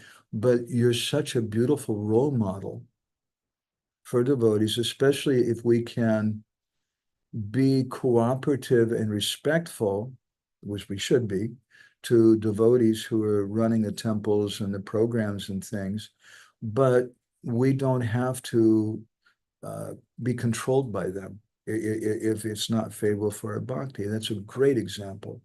It's really, really good. I really appreciate what you've done in that way.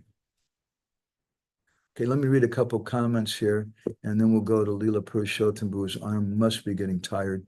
Bhakti Prabhu, she's saying AI is very disappointing in giving correct Shastric references. Please, devotees, be careful. Look it up. Look it up. I've practically, I haven't found any proper references from it. I asked the question, something about Vanashram today. I wanted to see, because I was hearing a class and someone was quoting something from Bhakti Rasamrita Sindhu about Vanashram. So I asked AI what Rupa Goswami says in Bhakti Rasamrita Sindhu about Vanashram, and it gave me the Anyabhilasita Shunyam verse. Nice translation, everything was okay, except it said 1, 2, 6. It's from the second chapter 6, which is wrong. Even at one time, I asked the AI, I said, why do you speculate? Because I was really curious. You know, you're supposed to be a computer. You're supposed to answer questions right. And why is it you always, and it didn't answer that question. I don't know. It's not programmed for that, I guess. Bhakti comments correctly that when you correct the AI, you're helping it to improve. So at least it may become more accurate in the future. Yeah, all glories to critical thinking skills, which I want to have. It's really, really important. Okay, Leela Purushottam Prabhu. You have any comments, anything? So good to have you with us, Prabhu. Nice to see you at your house. Hare Krishna, Brahma. Hare Krishna. You forgot to read that I love Bani's co-passenger. I didn't understand it. Bani's what? Co-passenger. And there's at one point there was a visible Jagannath next to her. Oh, co-passenger. And yeah, co-passenger.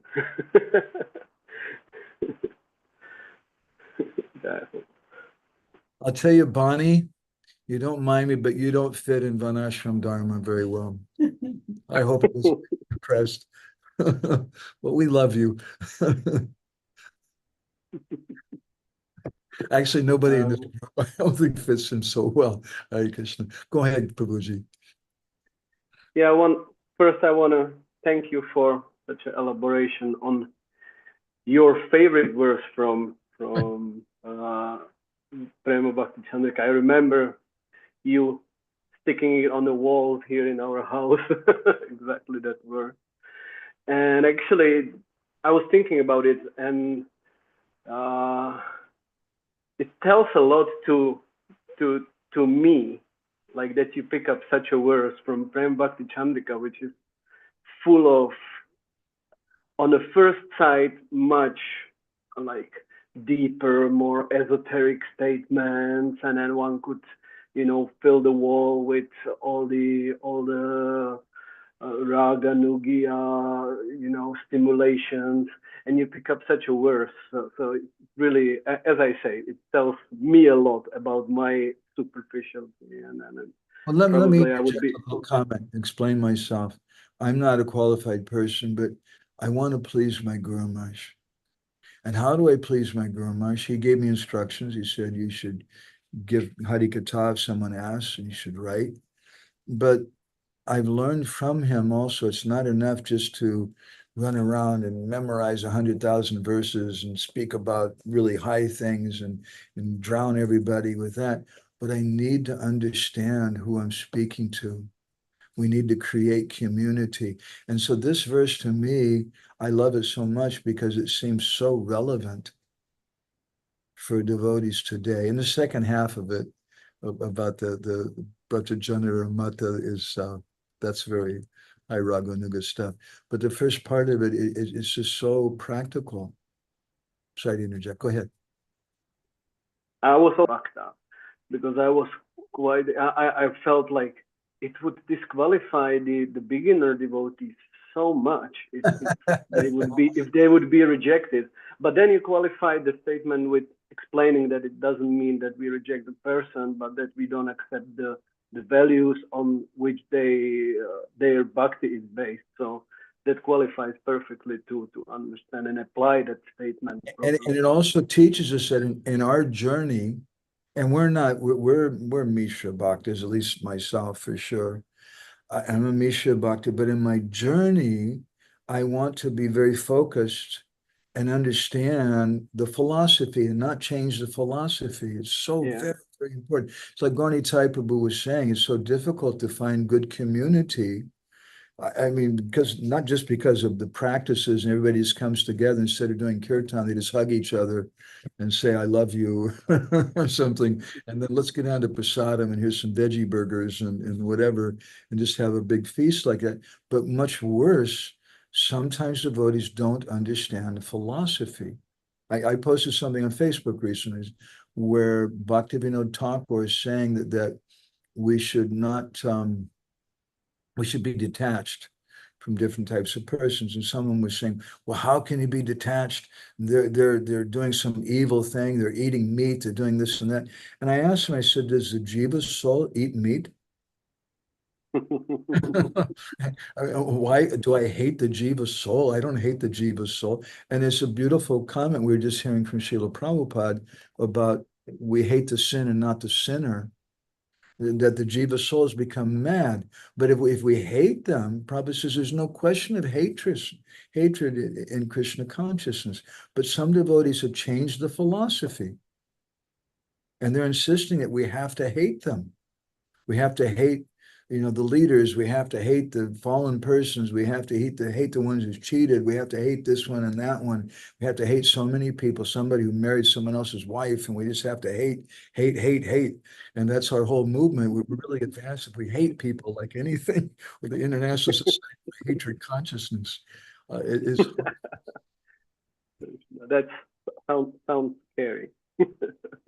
Yeah, it sounds familiar some places too. Yeah, that's true. May I have one more? Yeah, please.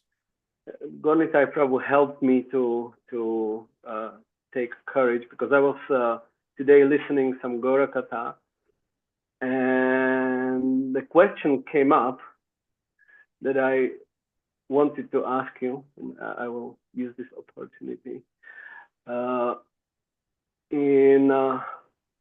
We are used to think about Gaura Lila in like one aspect of Gaura Lila being defined by Sri Radha Pranaya Mahima, that Lord Krishna wanted to fulfill his desires that were not be able to fulfill in Krishna Lila. So my question, and usually what we then when we are like analyzing the Gaura Lila with this lens, we usually how to say, like identify the experiences of Gauranga with the experiences of Srimati Radharani, like the Gambhirya Lila being equal to Brahma Gita in Bhagavatam, and like in this way.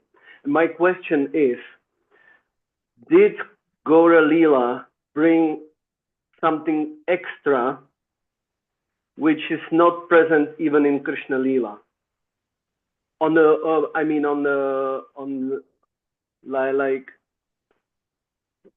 Was Krishna able, or that combination of Krishna and Radharani, being able to experience something which is not describable on Krishna Lila, on the you know what I mean? Beautiful question. I can only add, no Shastic reference or statement from our acharyas comes to my mind. But I would say from my humble realization, humble understanding, very humble, that we can say yes and no. We can say both things. That it's bhakti naipunya. Now that Krishna has adopted the mood of Srimati Radharani, that's completely extraordinary. And therefore he's Mahabodhanyaya avatar. He's the most magnificent avatar, more magnificent than Krishna. It's something more than Krishna Lila, something different than Krishna Lila. But at the same time, Gaura Lila is a parishishta of Krishna Lila. Yeah. And you can't separate the two. It's another aspect of it. So as my Guru Maharaj sometimes would comment about Mahaprabhu and Puri, he says it's like two opposites in one container. There's both union and separation. And in this regard, it's the same as Krishna, but it's also something extraordinary and something more. And so many times I personally, you've seen perhaps my habit, I try to understand Gaura Lila through Krishna Lila and Krishna Lila through Gaura Lila, but sometimes it doesn't fit. Sometimes there's some pastimes and things which perhaps because of my lack of understanding or inspiration, I haven't seen, or perhaps it's just something really different. And because all of Krishna's Leelas, even if he comes as Varaha, sometimes he comes as a white Varaha, and sometimes he comes as a red Varaha. Sometimes as Ramachandra, he comes and Sita's kidnapped, and sometimes Sita's not kidnapped. in Ram Lila. He comes again and again in Treta Yuga, but sometimes when he comes, Sita's kidnapped, and sometimes she's not, because those pastimes are always a little bit different. So certainly Gaura Lila also has to be different and unique and special in some ways to go to Krishna Lila, but at the same time, it's part of Krishna Lila. So it's paradoxical. All the best stuff is paradoxical to me. I love that. I love that word. Okay. Yeah. Thank you. Thank you, Prabhuji. I hope we get to see you in Hungary also for Padayatra, even for 1 or 2 days or something. If you can come, try to think about it. We're planning it with Mangal Prabhu. Oh, probably the first weekend, the 12th, 13th, something like that. We look into the calendar and what we're talking about. Oh, I'll be so ecstatic. I'll tell you, Padayatra is, you organize Padayatra in Czech. It's just the best because it's a hoitaki. You're not going to become famous. You're not going to become rich. You're not going to get a lot of sense gratification. It's just ecstatic. I still remember your last year's invitation. It was brilliant. What you wrote to devotees to inspire them to come. Yeah, I will try my best to come. I hope it will be allowed by What's that, Krishna Khan? I'm just asking, let's discuss dates with him. I'm just talking with Bhajan about Padayatra. Oh, she's okay. Krishna Khan is going in her management side, and she's discussing practical stuff with Vraja-loka. It's important, and so she's saying that you should also talk with some dates with her. Okay. No. Oh. Yeah. Okay. You should talk with Lila. Yeah, that's who I'm talking to right now. Okay. Ani, you're also invited to it. Maybe some miracle happens and like a spaceship with some aliens or something kidnaps you and takes you to Hungary or something. You can show up for Padayatra. We'll be ecstatic to see you there. I love your comment, Bonnie. I would apologize for not fitting in, but I can't because it wouldn't be honest. If people are disturbed by my position, I can blame it on Kali Yuga. No, one of the things I really love about Bonnie, I don't want to embarrass you, but I'll just say to everybody, is that she's herself. And that's such a very, very important, very, very important thing to me. And and your style is not the same as mine. Thank God for you. It's not the same. Work to be fake. Yeah. It's too much work, You can try it for like a short time. For example, like when I was younger, going on a job interview, I would try. I even bought a power suit like Hillary Clinton had. Oh my God! But I could only wear it.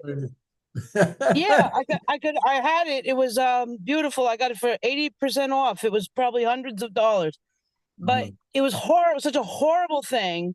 It felt like you're in a wool sack and you're all tied up in duct tape. I don't know. Before I joined, I like weird people. That's why I like Lord Shiva, because he's really weird. And it's persons who can be weird, it can be themselves and be different. It's a very important thing. And we learn a lot from you in that way, Bonnie. Thank you. You're beautiful. Well, so many people are fake. And it's horrible. You can't understand what's true and what's not true. If they're fake in any way, it makes you wonder if they're fake in other ways. Yep. That's the truth. Thank you. Leela Purushottam was really happy with you. Hare Krishna. And Orsi, you have something you want to share?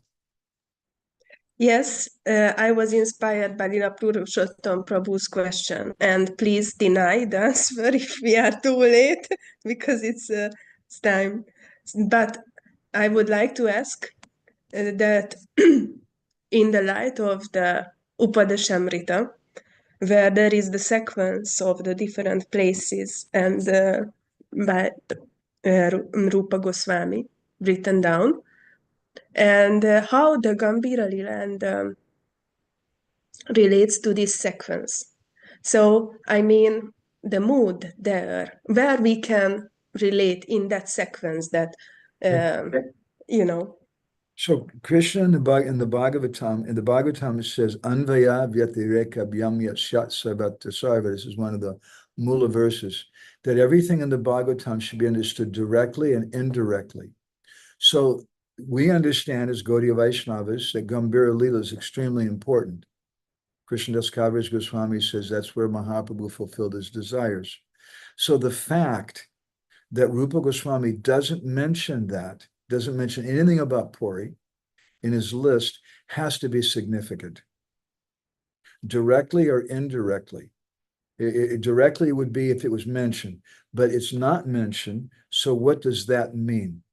And therefore, Jagannath Puri, one of its names is Gupta Dham. It's a hidden place. It's rahasya. It's a very confidential place. Rahasyam etat paramam vishnustanam anūtamam. The Skanda Purana says this is a very, very confidential place. So according to the Brihad Bhagavatamrita, according to the Skanda Purana, and different literatures, Jagannath Puri is Gupta Vrindavan. It's a hidden chamber of Vrindavan. So when Rupa Goswami is discussing in Upadeshamrita the different dhams and different levels of things, speaking about Vaikuntha, and higher than Vaikuntha is Dwarka, and higher than Dwarka is Vrindavan, but better than Vrindavan is Govardhan Hill, but better than Govardhan Hill is Radhakund, then we should understand that Puri is also there because Rupa Goswami was in Puri, and Mahaprabhu is Krishna himself, and he stayed in the Gambhira. So that has to be included, but it's included in a very hidden kind of way. So Anvaya Vyatireka Bhyam, it's something hidden. And hidden in the sense that it's Gupta Vrindavan, it's a hidden chamber of Vrindavan. And our acharyas, especially Jiva Goswami and the Sundarbhas, and some of his Bhagavatam commentaries too, and also Vishwanath Chakravarti Thakur, they both describe how there's two chambers of Vrindavan, a chamber of union and a chamber of separation. And so that chamber of separation is a hidden chamber. And that's so Jagannath Puri is Gupta Vrindavan, but it's a chamber of separation. It's a hidden chamber. And so that's the first thing we would have to state about it. And then there's a lot more after that, but that's really postgraduate stuff. Okay? Okay, thank you, R.C. We're looking forward to seeing you soon. Not going to be so far away. And Gorni Tai Prabhu has a written question. My Gora Lila question is, how different associates of Sri Chaitanya Mahaprabhu are influencing him? Are they directing him in different experiences in Krishna Lila, or are they only associating with his mood after they recognize that specific mood? Like in Krishna Lila, Srimati Radharani is influenced by different Gopi friends or other persons, parents, relatives, etc., and she behaves differently according to influence.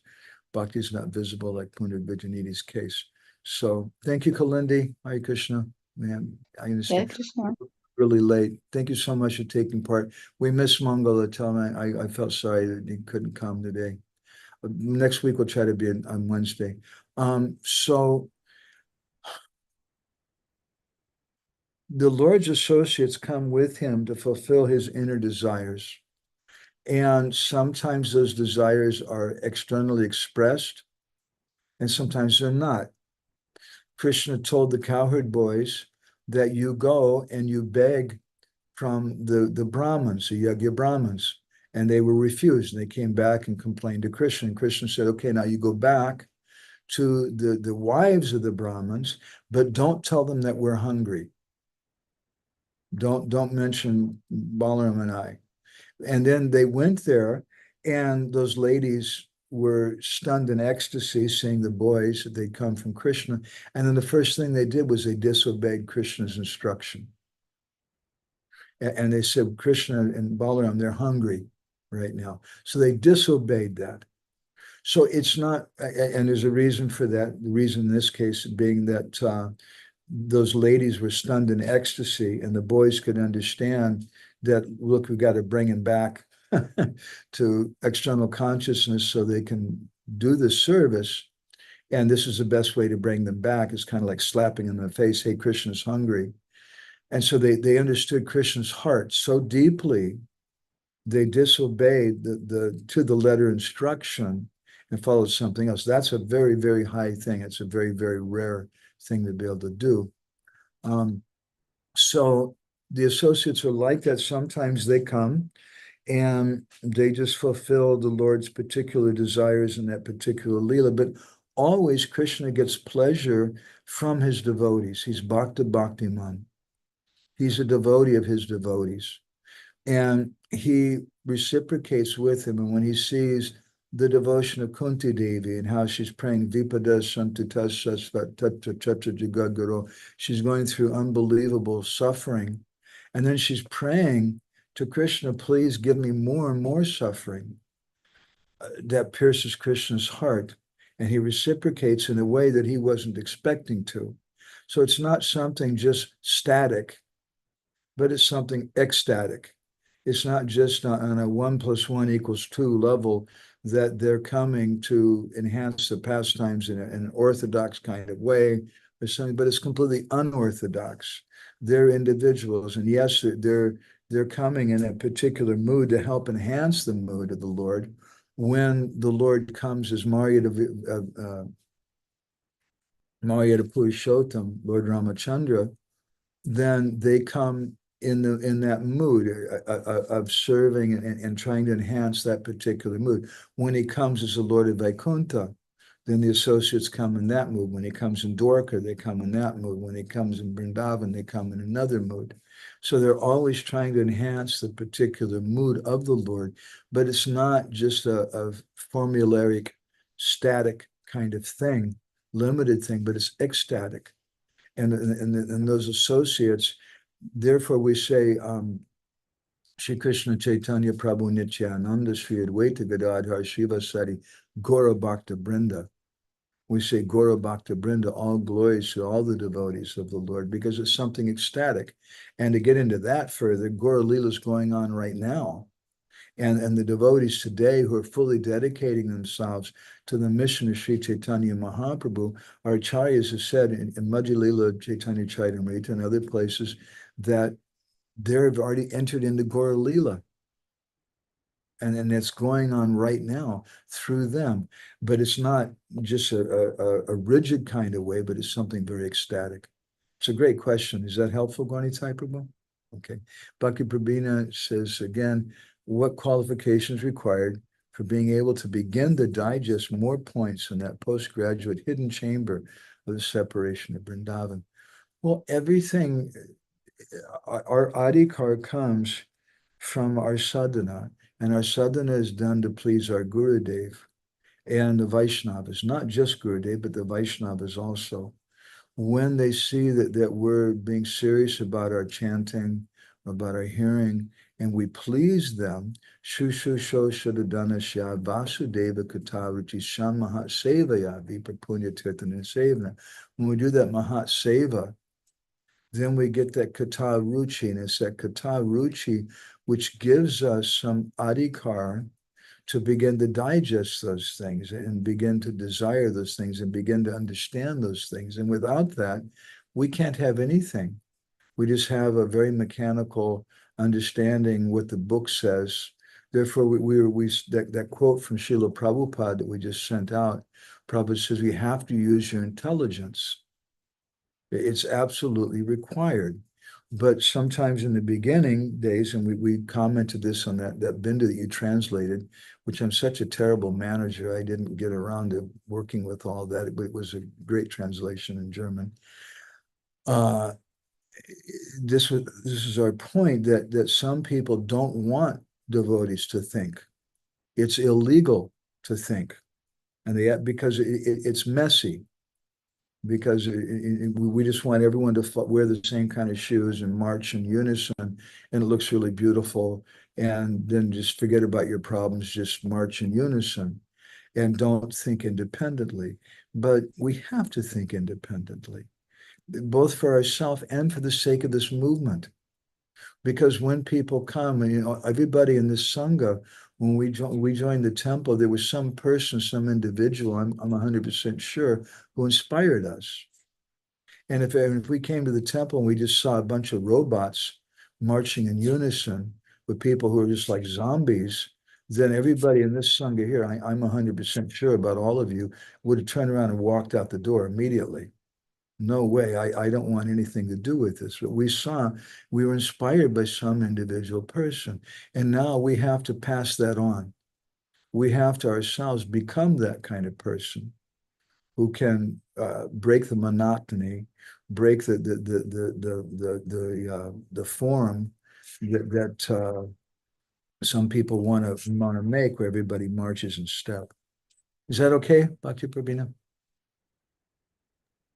Yes, Prabhu, thank you. It inspires me to take sadhana more seriously and to follow the instructions of one's guru, and to also think beyond the system what has been given us.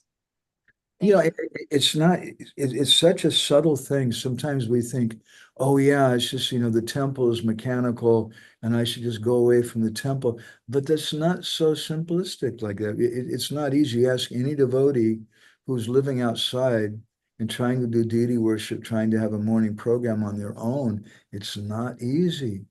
And the temple is so wonderful. And when we go, I'm so much looking forward to Padayatra, just to be able to be with the devotees and we may not be on all day long. I have works and things to do, but at least to go out for a few hours a day and just chant, wow, with the devotees. Wow, it's just so ecstatic. So again, that's a case, they may not have the qualities of those things that I'm looking for, but they're doing the activity.